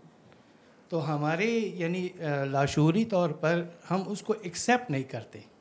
अब पता नहीं क्यों एक्सेप्ट नहीं करते, ये जो मैं ख़ुद की ऑब्जर्वेशन है, क्योंकि हमने देखा होता है कि मेल और फीमेल है, तीसरी कुव्वत कहाँ से आ गई है, ये तीसरी मखलूक कहाँ से आ गई है। तो ये एक चीज़ है कि एकदम से अगर कोई चीज़ ऊपर से इम्प्लीमेंट की जाए तो उसको बंदा, शायद मैं गलत भी हूँ, उसको एक्सेप्ट करना उनके लिए बहुत मुश्किल हो जाता है। जो आप कह रहे हैं कि क्यों इसको एक्सेप्ट नहीं करते, अब ये मुझे तो यूँ लगता है कि ये ह्यूमन नेचर में एक चीज़ है कि आप जो है ना ऊपर से कोई चीज़ आ जाए तो बिल्कुल आप रिजेक्ट ही कर दें, चाहे वो ठीक हो या गलत हो या कुछ भी हो। तो एक तो ये है कि बचपन से लेकर आज तक हमें ये चीज़ कभी ना वालिदैन की तरफ से ये चीज़ पढ़ाई जाती है। और वो भी अभी मैं अपनी कज़न से बात कर रहा था कि फॉर एग्ज़ाम्पल अगर आप अपने वालिद साहब के साथ बैठे हैं, एकदम से कोई ट्रांस आ जाए और आपके गाड़ी के सामने खड़े हो जाए कि मुझे 10 रुपए दें, तो आप वालिद साहब से ये क्वेश्चन करें कि ये कौन थी या कौन था, तो उसके पास भी जवाब नहीं होता। हमारे ये कल्चरल भी है, कुछ थोड़ा सा कल्चरल इवॉल्व होने की भी ज़रूरत है, मैं ये कह रहा हूँ। टैबू यानी इस पे बात ही नहीं करना चाहते, हम बच्चों को बताना ही नहीं चाहते ट्रांसजेंडर कोई। दूसरी बात है, मैं खुद एक दफ़ा ये आइसक्रीम लेने गया था तो एक ट्रांस मेरे सामने, उन्होंने कहा कि मुझे 10 रुपए दें। अच्छा, तो मैं उस वक्त उससे जब 10 रुपए दे रहा था तो उसी टाइम पे मेरे वाले साहब आ गए।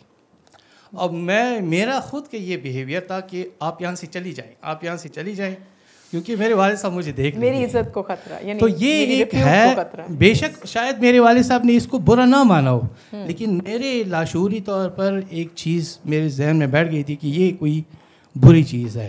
तो हम ये, मैं कह रहा हूँ कि बच्चों को भी हम ये नहीं बताते कि हाँ ये कोई ऐसा नहीं, ये भी ह्यूमन बीइंग है, आप इसके साथ उसी तरह ट्रीट करें जो आप मेल के साथ ट्रीट कर रहे हैं या फीमेल के साथ ट्रीट कर रहे हैं। तो मेरा तो ये है कि ठीक है, आप ये कह रहे हैं कि हम बताते ही नहीं हैं बच्चों को, हम इस पे बात ही नहीं करना चाहते।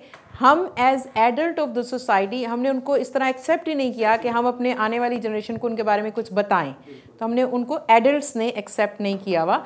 और ये उन एडल्ट्स की बात हो रही है जो दे आर एजुकेटेड, वो घरों में अपने बच्चों की तरबियत करते हुए इस बात को बताना बाइसे शर्मिंदगी समझते हैं और वो नहीं बताना चाहते। उनके पास शायद खुद भी इस बात का, उन्होंने खुद इस पे सोचा ही नहीं हुआ कि इनका भी कुछ बताना चाहिए, या उन्होंने ये सोचा हुआ कि ये तो नहीं बताना, ये तो कोई अच्छी बात नहीं है।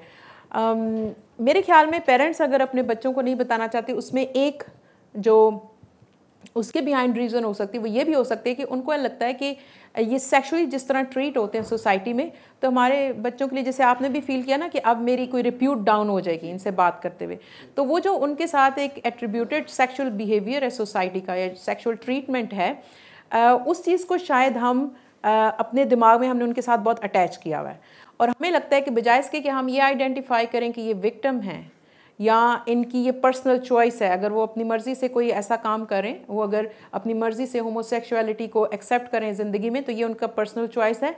और अगर उनके साथ ज़ोर ज़बरदस्ती से हो रहा है तो वो विक्टिम हैं।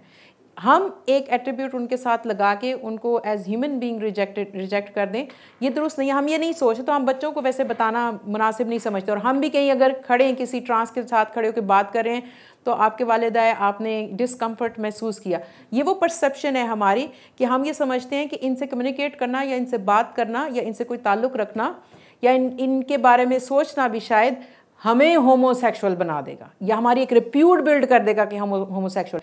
या हम, जिसे आप देखिए, मैंने एक दफ़ा तवाइफ जो होती हैं उनके बारे में बात की, तो उस पर मैंने बहुत स्वीयर रिएक्शन फेस किया। लोगों ने बहुत बुरा बिहेव किया उसके ऊपर कि आप तवाइफ के ऊपर बात कर रहे हैं। इसी तरह से एक जो एट्रीब्यूट हमने तवाइफ के साथ जोड़ के रखा है, एक कहीं वो ट्रांसजेंडर के साथ भी वैसा एट्रीब्यूट हमने अपने माइंड में जोड़ा हुआ है। और हमें लगता है कि हम उनसे बात करना या उनके बारे में बात करना ये कोई बेइज्जती की बात है, तो हम अपने बच्चों को नहीं बताते। हम नहीं चाहते कि ये ख़राब हो जाएं, हम इनको ट्रांसजेंडर्स के बारे में बात कहें या उनको बात बताएं। तो एक ये भी बात जो आप कह रहे हैं कि पेरेंट्स नहीं बताते, ये इम्पोर्टेंट है, उनको उनके बारे में बताना एक इम्पोर्टेंट बात है। जी मैं भाई की बात को एंडोर्स करूँगा। और आपने जो एक्सप्लेन किया कि हमारा जो इमेज बिल्ड होता है बचपन से ही सोसाइटी बिल्ड करती है, तो जैसे ही मतलब ट्रांसजेंडर का वर्ड आता है तो हमारे जहन में वही आपकी बात है कि या तो वो किसी प्रोग्राम में एज ए डांसर हैं या वो सेक्स वर्कर हैं। तो जो चूँकि हमारे जहन में ये एक इमेज है और वो जो हमारा बिहेवियर है वो डिपेंड कर रहा होता है, जिस तरह अभी आपने कहा कि एक जो आपका सबॉर्डिनेट है उसके साथ आप डिफरेंटली बिहेव करते हैं और बॉस के साथ डिफरेंटली बिहेव करते हैं, एक ही बात वो करेंगे लेकिन रिएक्शन और बिहेवियर डिफरेंट होता है बेस्ड ऑन जो इमेज बिल्ड हुआ है, बना हुआ है। तो इनके बारे में हमारी सोसाइटी ने एक इमेज बना दिया है बचपन से ही कि ये दो काम कर सकते हैं, इनके अलावा और ना ये इनका कोई काम है, ना ये कोई फ़ायदेमंद कोई इंसान है, और बस ये दो काम है और ये दोनों काम गलत हैं। अब असल में यहाँ पे एक जो बहुत लाउड ऑब्जर्वेशन है वो उसको भी मैं कहना चाहती हूँ।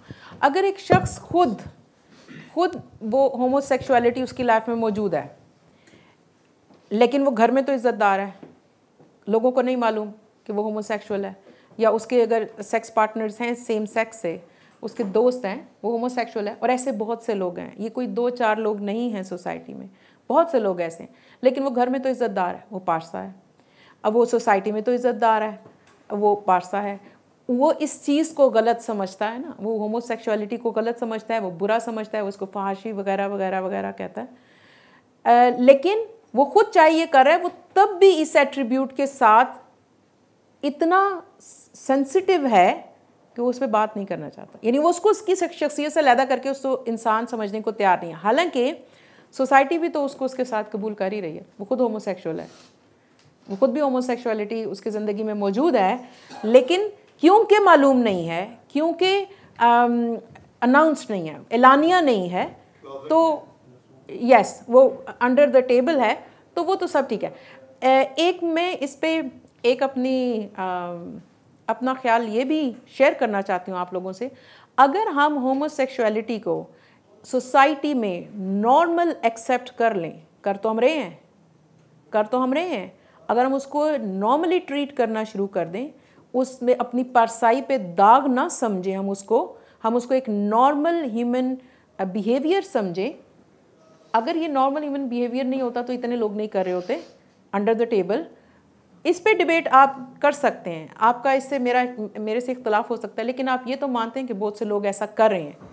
हम उसको एलानिया तौर पे परसाई पे धब्बा समझना छोड़ दें, हम उसको पॉइंट आउट करके उसको बुरा समझना छोड़ दें, तो शायद सिर्फ एक ट्रांसजेंडर्स नहीं और बहुत से लोगों की ज़िंदगी बहुत आसान हो जाए। हम कर तो रहे हैं, हम खुद भी कर रहे हैं, लेकिन हम उसको सोशली एक्सेप्ट करने को तैयार नहीं हैं। तो अगर हम इस एक एट्रीब्यूट को सोशली एक्सेप्ट कर लें, होमोसेक्सुअलिटी को, यस ये एक चीज़ होती है, वो गुनाह है, सवाब है, गलत है, सही है, अपनी ज़ात तक रखें उसको। अगर वो गुनाह है तो उसका जवाब मैंने अपने खुदा को देना है, अगर वो गलत है तो मैं अपने आप को रोक लूँ। अगर मैं अपने लिए होमोसेक्सुअलिटी रवा रखूँ, उसको ठीक ना भी समझूं लेकिन मैं कर तो रही हूँ, और अगर मैं कर रही हूँ लेकिन उसको मैं इसलिए बायकॉट करती हूँ कि वो भी कर रहा है, ये बिहेवियर नहीं। यहाँ पे हमें कुछ सोचने की ज़रूरत है। और अगर मैं नहीं कर रही या कर रही हूँ, एक चीज़ जो पर्सनल इंसान की चॉइस है और प्रेफरेंस है, और वो उसके लिए मेरे सामने जवाबदेह नहीं है। क्या आप कैसे सेक्स करते हैं किसी के सामने जवाब दें? किससे करते हैं जवाब दें? हैं क्यों करते हैं जवाब दें? नहीं, ये हमारा पर्सनल मामला है। तो अगर हम इस मामले में जवाबदेह नहीं हैं तो दूसरों के इस मामले के ऊपर हम इतनी सेंसिटिविटी क्यों क्रिएट करते हैं? अगर कोई और करेगा तो बहुत बड़ी बात हो गई, बहुत बड़ी बात होगी। हम तो करें, हम तो वैसे अंडर द टेबल करें। सो वो सही है या गलत है, वो गुनाह है या सवाब है, ये उस शख्स का आपके साथ मामला नहीं है। अगर आप कोई गुनाह करेंगे तो मैं आपसे पूछ सकती हूँ। हाँ, आप जुर्म करेंगे तो आपसे रियासत पूछ सकती है कि आपकी वजह से किसी और का इस्तेहसाल हो रहा है, किसी और के हकूक़ वायलेट हो रहे हैं, तो वहाँ बात हो सकती है। लेकिन जब तक आप कोई ऐसा काम करें जिससे किसी दूसरे को कोई तकलीफ़ नहीं पहुँच रही, तो उसके ऊपर हाहाकार मचाना और उसे सोशली सेंसिटाइज करना इस इशू को, ये बहुत, मैं इसको जहालत कहती हूँ। इसमें हमें सोचने की ज़रूरत है। अगर हम इसके ऊपर थोड़ा सोचने लग जाएं तो सिर्फ एक ट्रांसजेंडर नहीं, बहुत सी कम्युनिटीज़ जो इस वक्त सोशल रिजेक्शन और बहुत से इंडिविजुअल जो सोशल रिजेक्शन को फेस कर रहे हैं, और बहुत से लोग जो बहुत सी प्रॉब्लम्स को फेस कर रहे हैं, वो कम हो सकती हैं अगर हम अपनी इस बिहेवियर को रोक। जब हम बहुत बड़ा पारसा होने जा रहे होते हैं ना, अटैकिंग पोजीशन में सोसाइटी में, वहाँ खुद को रोकें थोड़ा सा कि नहीं, इतनी भी बड़ी बात नहीं है, कोई बात नहीं। तो ये एक चीज़, ये भी बहुत इम्पोर्टेंट है।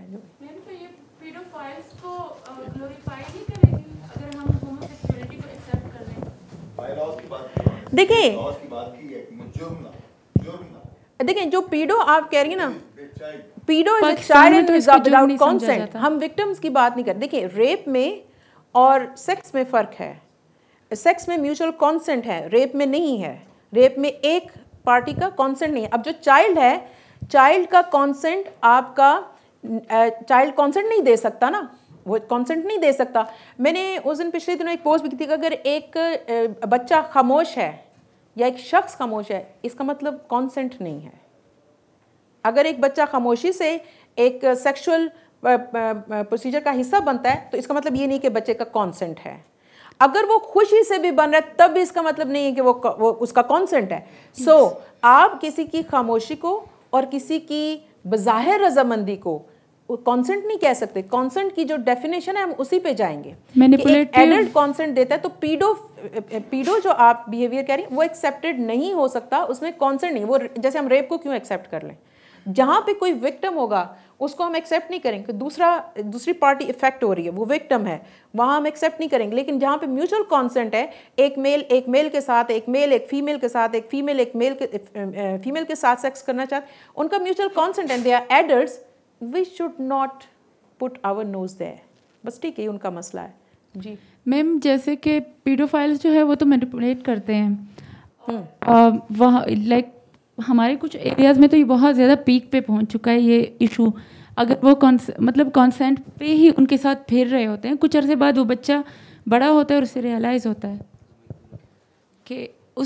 होता है कि ये चीज़ जो है गलत कर रहा हूँ मैं, और वो जब उससे पीछे हटता है तो वो मार दिया जाता है। और ऐसे बहुत से केसेस हैं, हर साल 3-4 बच्चे इस तरह मर्डर हो जाते हैं। So that child is the victim. That child is the victim. हमें सोसाइटी में एज रिस्पॉन्सिबल इंडिविजुअल सोसाइटी हम इसको एक्सेप्ट नहीं कर सकते, हम इसको ठीक नहीं कह सकते।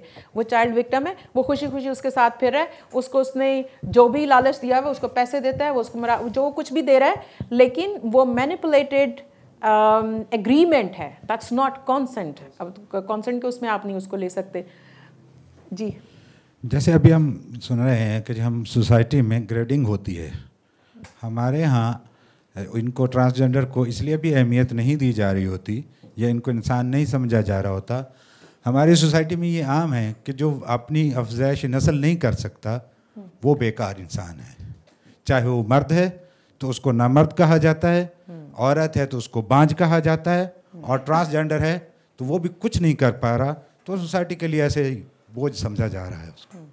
शायद इस वजह से भी उनको सोसाइटी में वो मकाम नहीं मिल पा रहा जो मिलना चाहिए। ये कहीं बैक ऑफ द माइंड ये बात बिल्कुल हो सकती है, क्योंकि हम वाकई में जो खातून जिस खातून में बच्चा पैदा करने की अहलियत नहीं है, मेडिकली वो फिट नहीं है इस काम के लिए, उसको अपने ही ख़ानदान के बीच में प्रॉब्लम्स फेस करनी पड़ती हैं ऑन दिस बेसिस।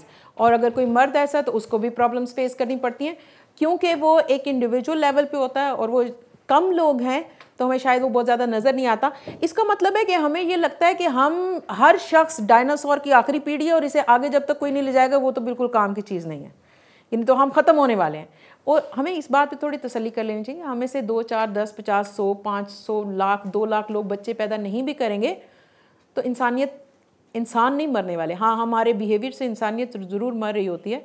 हमें इस चीज़ को रियलाइज़ करना चाहिए कि अगर बच्चा नहीं पैदा होगा, ये किसी का बच्चा नहीं है। हमारे एक दोस्त हैं, उनका अपना डिसीजन है कि मुझे बच्चा नहीं पैदा करना, उनकी अपनी फ़िलासफ़ी है, वो कपल हैं और उनका म्यूचुअल डिसीजन है कि मैं बच्चा नहीं पैदा करना।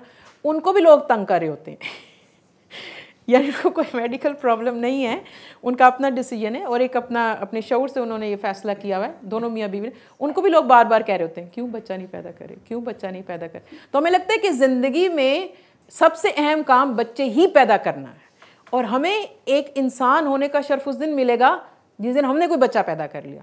तो ये भी एक वैसे हमारे दिमागों में भरी हुई बात। अच्छा, एक सवाल आपने जो रखा था, जो आपने सवाल अभी थोड़ी देर पहले रखा था कि सोसाइटी ऐसा क्यों करती है इनके साथ, या हम लोगों के बैक ऑफ द माइंड में क्या ऐसी बात है।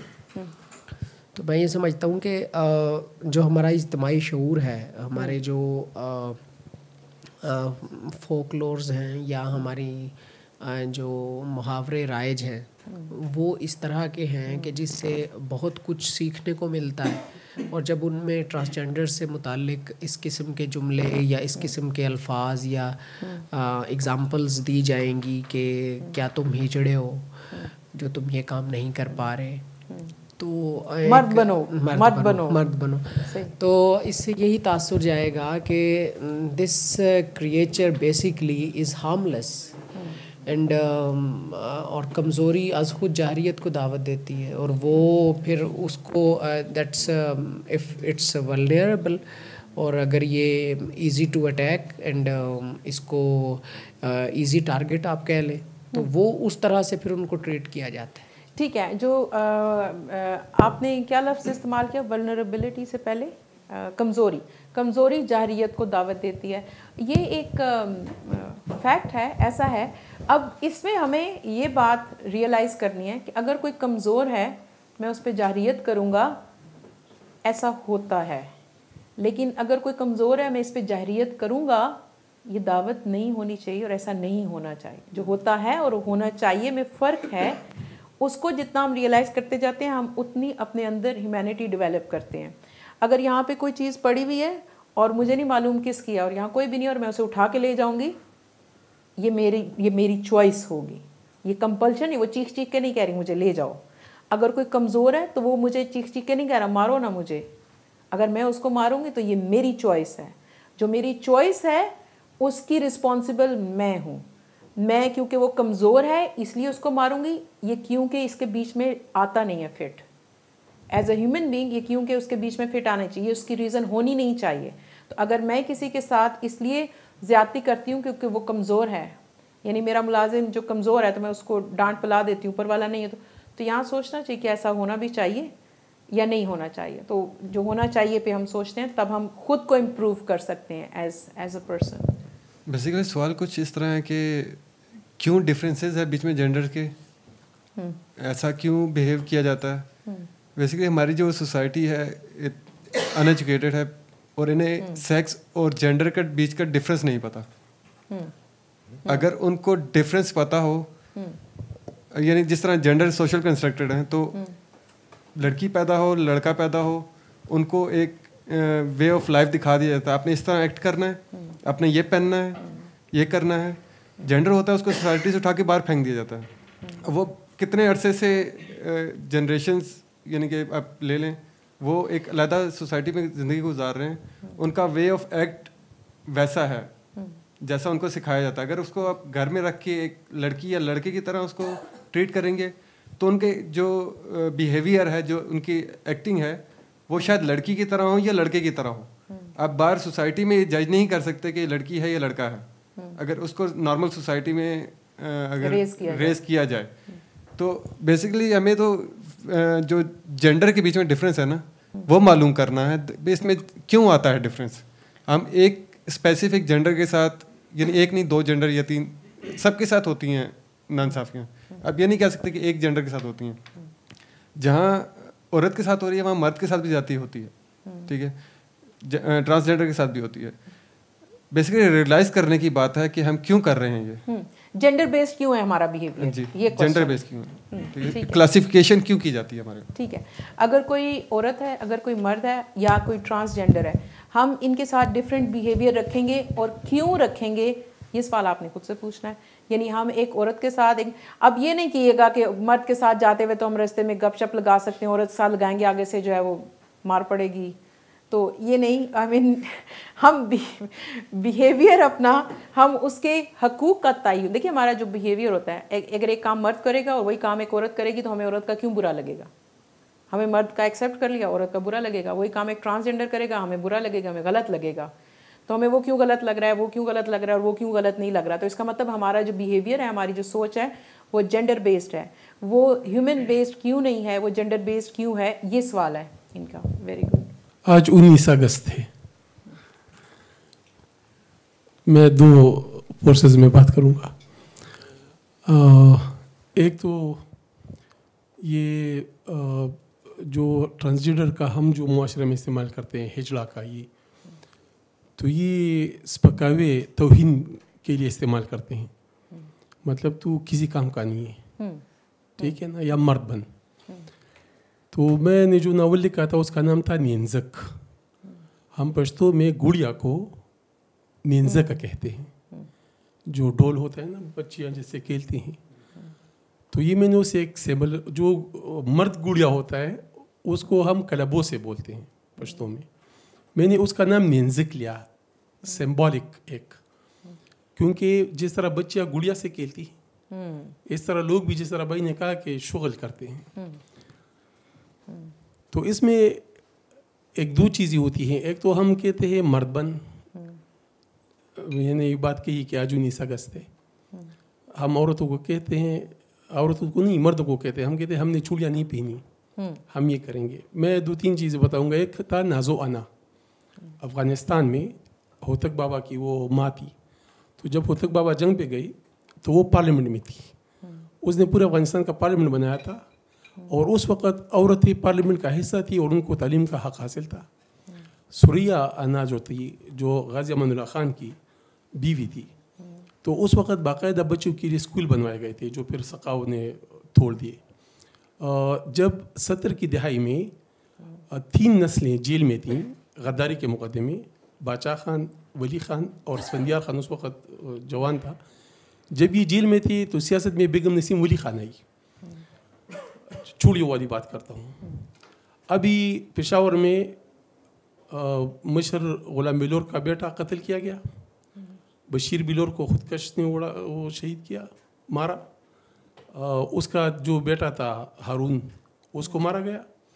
उनके घर में 1-2 बच्चे रहे, तो समर बिलोर मैदान में आ गई। मतलब उन खुदकश धमाकों के उस सामने वो खड़ी हो गई। तो ये जो एक टेबू है, एक स्टिग्मेटाइज किया हुआ है कि चूड़ियाँ नहीं पहनी हुई, दूसरी तरफ लोग भत्ते देते हैं कि मुझ पे हमला ना किया जाए। तो ये जो नींजक का नावल था, इसके जो आखिरी लाइन था, जो वो ट्रांसजेंडर बोलता है, वो भी खुदकश धमाके में मारा जाता है। तो वो कहता है कि हर मर्द और हर औरत के अंदर एक हिजड़ा होता है।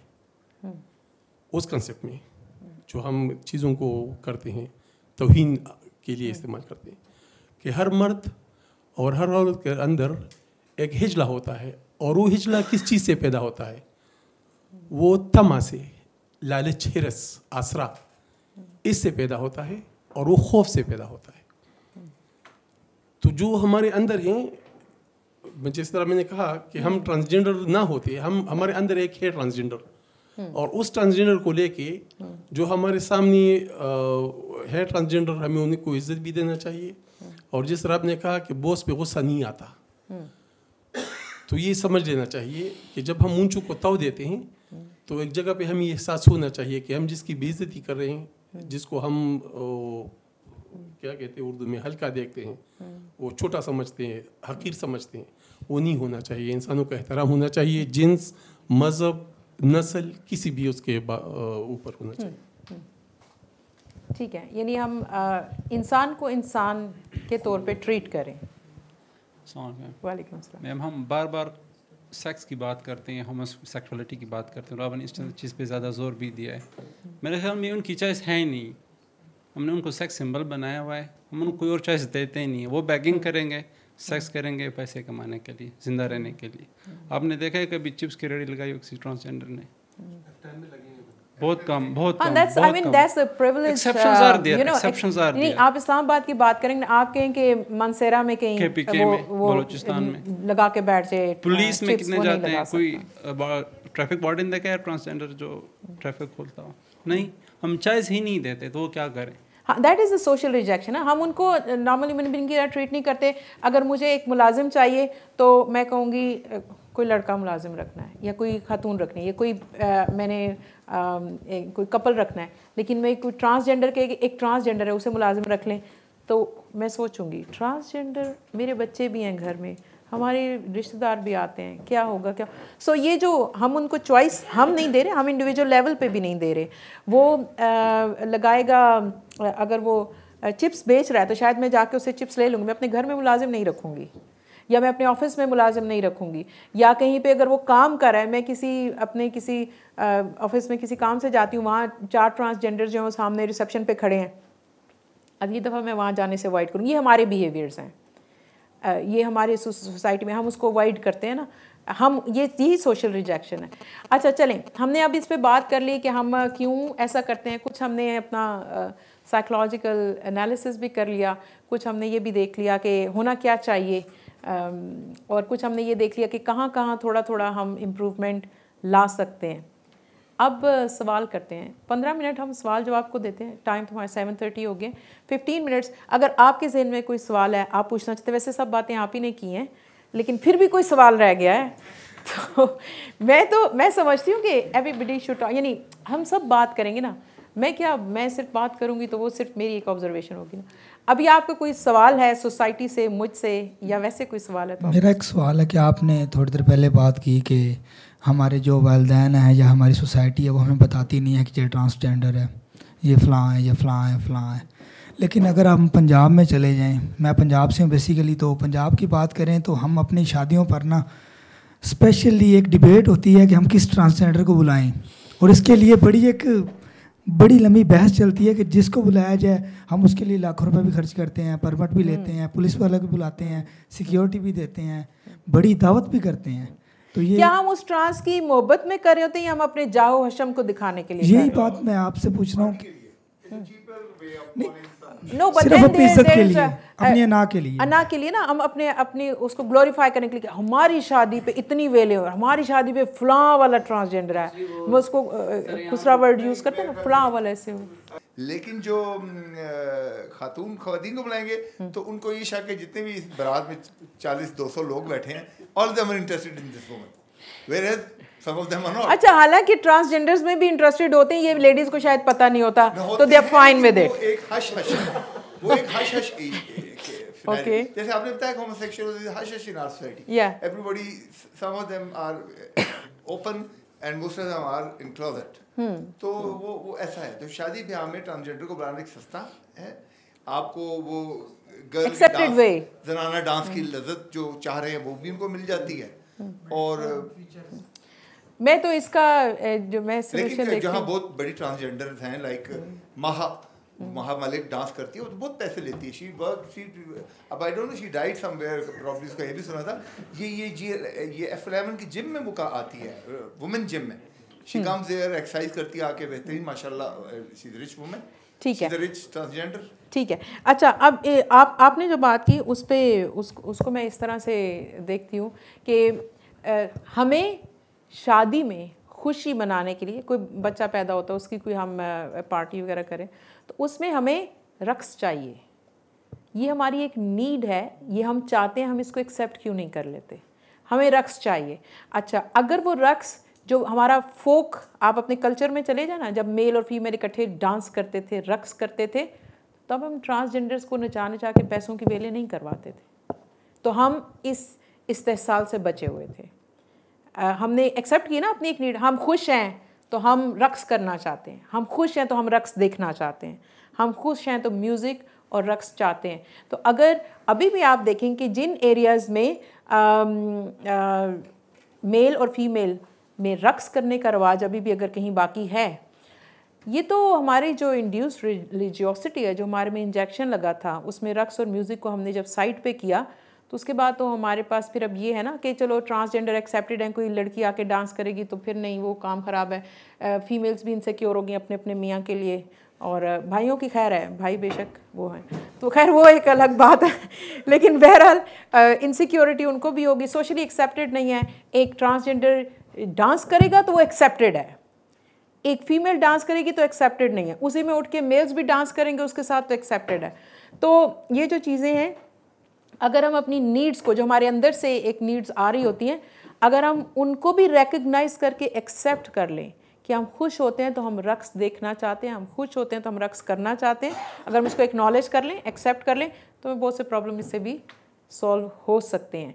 फिर हमें ट्रांसजेंडर्स को लहदा से बुला के उसमें वेलिंग करवाने की ज़रूरत शायद नहीं पड़ेगी। टिकटॉक, यस, अब वो भी देखें, हम एक नॉर्मल इंसान जब खुश होता है या अपनी, अब देखिए हम इजहार करते हैं, हम बोल के इजहार करते हैं, हम रक्स करके इजहार करते हैं, डांस करके कह लें, नाच के कह लें, हम, ये हमारा एक इजहार होता है कि हमारी जो फीलिंग्स हैं हम उनको एक्सप्रेस करना चाहते हैं। तो जब बहुत ज़्यादा आप किसी चीज़ को दबाते हैं, हमारे सोसाइटी में इतनी ज़्यादा ये बात होगी कि हो डांस, ओहो हो डांस कोई ऐसी चीज़ है जैसे पता नहीं कत्ल पे किसी की हौ इतनी बड़ी नहीं निकलती जितनी डांस पे निकल जाती।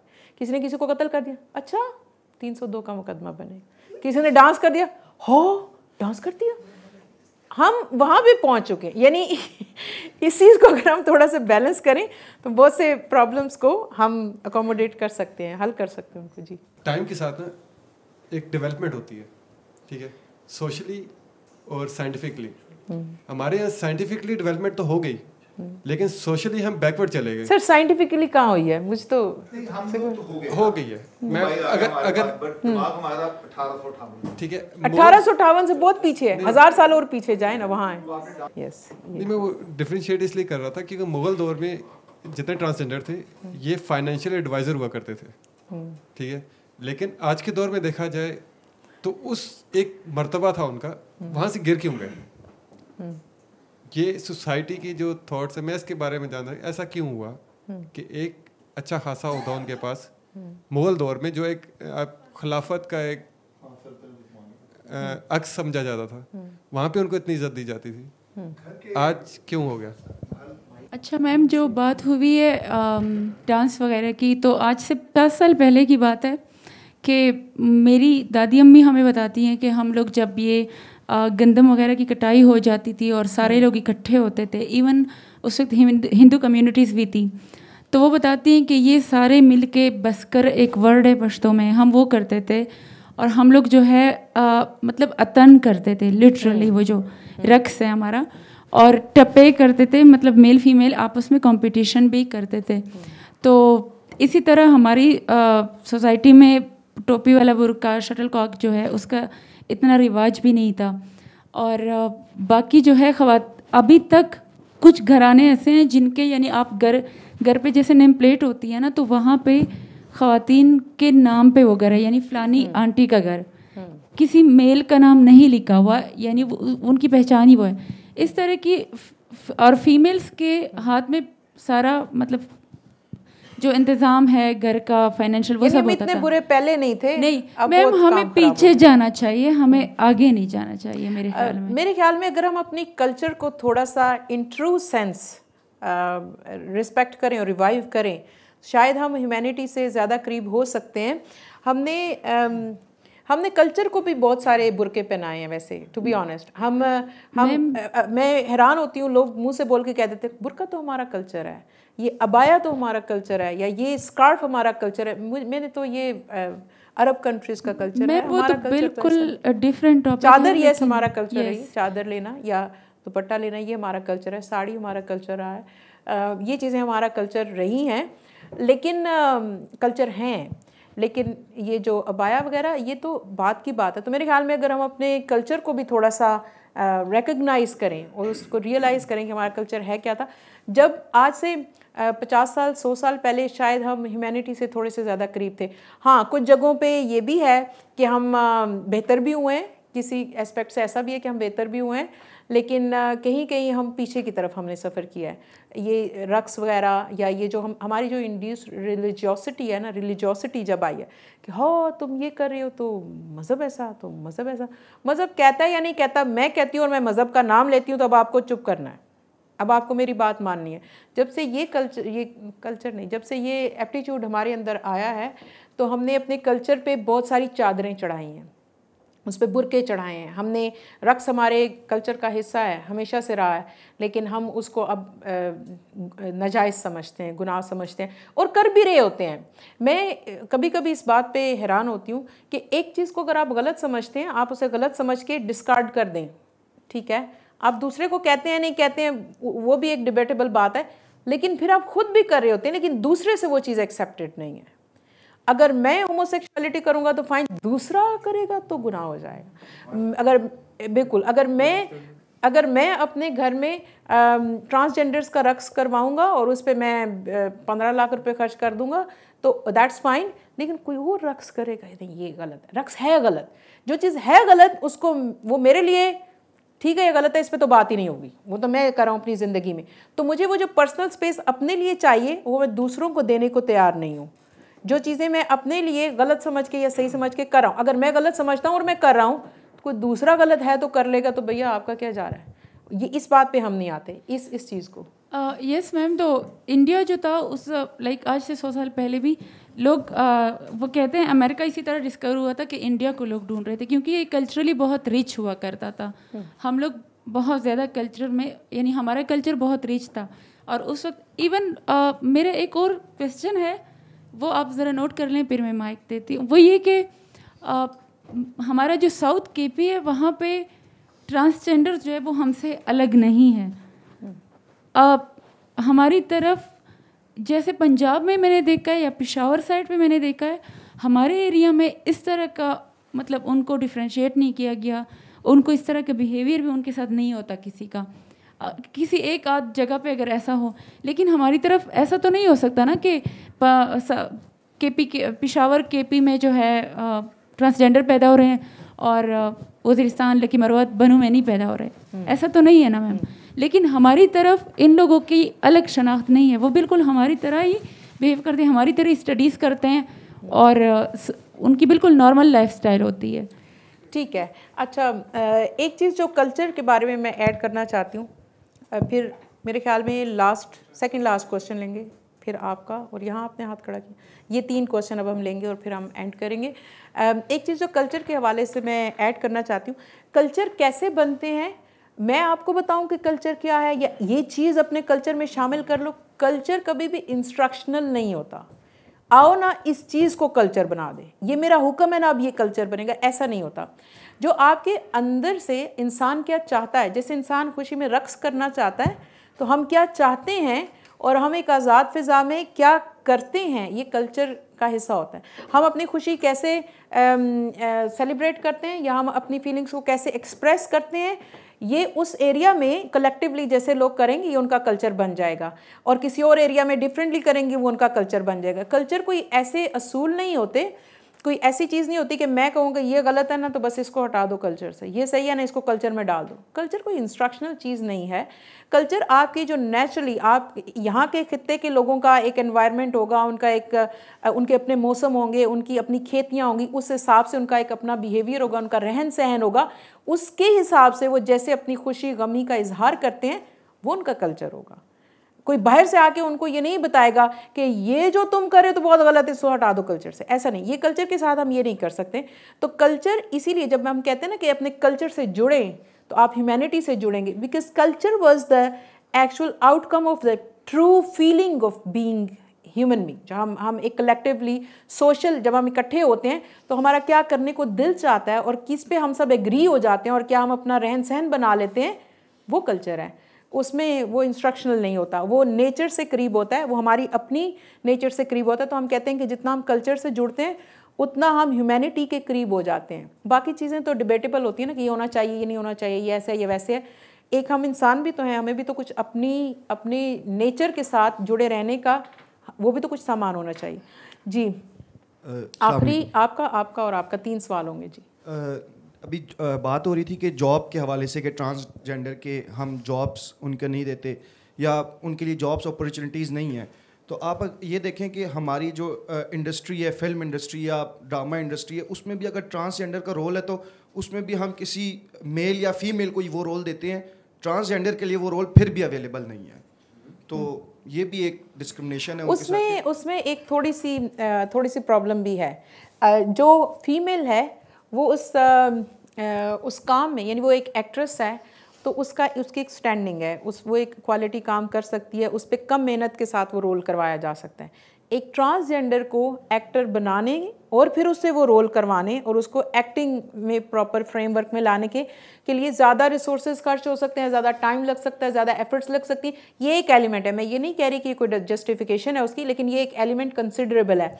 हाँ, ये है कि ट्रांसजेंडर्स में भी अगर जिसकी टेंडेंसी हो एक्टिंग की, अब तो टिकटॉक एक बहुत अच्छा मीडियम अवेलेबल है, वो उस चीज़ से बिल्कुल ऊपर आ सकते हैं और ये होना चाहिए। यही कहने लगा था कि मुझे जहाँ तक लगता है हमारे जो एक्ट्रेसेस हैं या एक्टर हैं उनसे ज़्यादा टैलेंट ट्रांसजेंडर के अंदर है। आप टिकटॉक्स पे देख It's not about talent. It's always not about talent. At times, someone has is very highly talented, लेकिन वो काम actual on ground करना is a different story at times. Waziristan की मिसाल दी है कि उधर मतलब लोग नॉर्मली रहते हैं उनके साथ, तो आगे पीछे उनका मतलब होता है। और मैं ये भी समझता हूँ कि मतलब सबसे ज़्यादा इज्जत हमें ट्रांसजेंडर को देनी चाहिए, क्योंकि ना तो ये दहशतगर्दी फैलाते हैं, ना ये मजहब के नाम पे कत्ल करते हैं। तो ये है। और दूसरी बात मैम कि यहाँ पे किसी ने बात की है कि मतलब जब औरत भीख मांगने आती है तो हम उसको मतलब इज्जत देते हैं, तो जब ट्रांसजेंडर मांगने आती है तो मस्ती करते हैं, शुगर मेला लगाते हैं। तो वो इसलिए भी करते हैं कि हमारे मतलब सबके घरों में ना औरतें भी हैं, मर्द भी शामिल हैं, ठीक है। तो सबके घरों में ट्रांसजेंडर है नहीं, तो इसलिए मतलब लोग जो है ना इनके साथ जो आपने ये कहा ना कि औरतों की इज्जत करते हैं और ट्रांसजेंडर्स की नहीं करते, इस पे मुझे तहफ़्फ़ुज़ात है। बहरहाल जो आपने ये बात कही है कि क्योंकि घरों में हम ट्रांसजेंडर्स नहीं देखते, ये बहुत अहम बात है। अगर पेरेंट्स अगर उनके घर में ट्रांसजेंडर पैदा हो और उसको ओन करें और उसे रेस करें, तो वो नॉर्मली अगर 4 बहन भाई हैं और उनमें एक ट्रांसजेंडर है तो उनके घर में ट्रांसजेंडर मौजूद है, उन्होंने देखा हुआ ट्रांसजेंडर है और ये ऐसे होता है। तो बाहर शायद वो उसके साथ बेहतर सलूक कर सकें, ये एक बहुत इंपॉर्टेंट बात है। लेकिन घरों में औरतें होती हैं और बाहर हम औरतों के साथ क्या करते हैं, ये एक जिंदा मिसाल आपके सामने है। होना ये चाहिए कि हम उनको एक्सेप्ट करें और हम उनको रेज करें और उससे कुछ फ़र्क पड़ सकता है। यानी कोई बंदा जब बाहर किसी औरत के साथ कुछ गलत सलूक करता है तो साथ वाले कहते हैं तेरी माँ बहन है, वो रुक जाता है, यानी उसको याद आ जाता है कि है मेरी माँ बहन। तो अगर उसको कोई कहे तेरे घर ट्रांसजेंडर है तो उसके घर होगा तो शायद वो रुक जाए, लेकिन बहरहाल असल जो मसले का है वो इसी में कि क्या होना चाहिए और क्या हम कर रहे हैं, इसके बीच में हम डिफरेंस को कम करते जाएं तो हम ज़्यादा अच्छा इंसान बनते जाएंगे। मैम कहते हैं कि शहर यासीब में आंखें ही नहीं काफ़ी, उल्टा लटकोगे तो फिर सीधे नजर आएगा। और आई डोंट थिंक कि मतलब ये शेर इसके साथ रिलेट होता है, लेकिन थोड़ा बहुत मतलब रिलेट कर पाते हैं। ठीक है जी। अच्छा, आज की जो हमारी गुफ्तगू रही उसको मैं सम अप कर देती हूँ। हमने ट्रांसजेंडर्स के बारे में पहले कुछ महसूस करने की कोशिश की कि अगर हम ट्रांसजेंडर हों, और कुछ दोस्तों ने तो उनको ये बहुत मुश्किल काम लगा। इसका मतलब है कि हमें इनसाइड ये अंदाज़ा है कि उनकी ज़िंदगी बहुत मुश्किल है, हमसे बहुत मुख्तलिफ है, हमसे बहुत मुश्किल है। फिर हमने इस पे थोड़ी सी बात की, ये जो हमारी पेंटिंग थी उनकी लाइफ के बारे में, उनके क्या प्रॉब्लम्स हैं, इस पे बात की। फिर हमने थोड़ा सा अपने दिमाग को हिलाया जुलाया कि क्या होना चाहिए, क्या नहीं होना चाहिए, उसके क्या फैक्टर्स हैं जो हमें इस बिहेवियर की तरफ लाते हैं। और उसमें कुछ ना कुछ आप लोगों ने कंट्रीब्यूट किया, कुछ बातें आपके अपने माइंड में भी ट्रिगर रहेंगी अगले कुछ घंटों तक, तो कम से कम हो सकता है कोई एक आधी बात और भी आपके जहन में आ जाए। सोचते रहने से ही हम खुद को इम्प्रूव कर सकते हैं। और आपके पास इसका ट्रिगर क्या होगा कि हाँ मैंने सोचा ये होना चाहिए, लेकिन ये मैं करूँगा, इसकी क्या रीज़न है मेरे पास। सिर्फ होना चाहिए रीज़न काफ़ी नहीं होती, क्योंकि बहुत कुछ होना चाहिए वो हमें पता है और हम नहीं कर रहे होते। तो उसके लिए ट्रिगर क्या होना चाहिए, आप उसको कितना महसूस करते हैं, एहसास आपको ट्रिगर करता है। आप कितना महसूस करते हैं, उसके बाद आप उसको उस पर इम्प्लीमेंट कर सकते हैं। अगर आपको ये एहसास हो कि मेरे झूठ बोलने से इस शख्स के साथ क्या हो सकता है, तो शायद मैं झूठ बोलने से रुक जाऊँ। लेकिन मुझे एहसास नहीं और मुझे पता है झूठ नहीं बोलना चाहिए और मैं बेदरेग झूठ बोलूँ ज़िंदगी में, तो ये बिल्कुल ऐसे ही है। एहसास है जो हमें इंसान बनाता है, इंसान रखता है और ह्यूमैनिटी से करीब करता है, इंसानियत के करीब करता है। हमारे अंदर इंसानियत ज़िंदा रहती है और उसमें एक जो कल्चरल पार्ट है वो बहुत इम्पॉर्टेंट है। हमारा एक जो चीज़ों को एक्सेप्ट कर लेना, हम गुनाह सवाब को अगर खुदा पे छोड़ दें और ख़ुद खुदा से थोड़े से नीचे लेवल पे आ जाएं, हम इंसान बन के रहें, तो शायद हम बहुत से मसाइल अदर दैन ट्रांसजेंडर्स को भी बहुत पॉजिटिवली एड्रेस कर सकते हैं। तो यहाँ पे इस उम्मीद के साथ कि हम ट्रांसजेंडर्स के साथ अपने बिहेवियर को नॉर्मल करने की और ह्यूमन ग्राउंड्स पे उनसे बिहेव करने की कोशिश करेंगे, इसके साथ हम सेशन का इख्तिताम करते हैं। Thank you very much everybody for coming.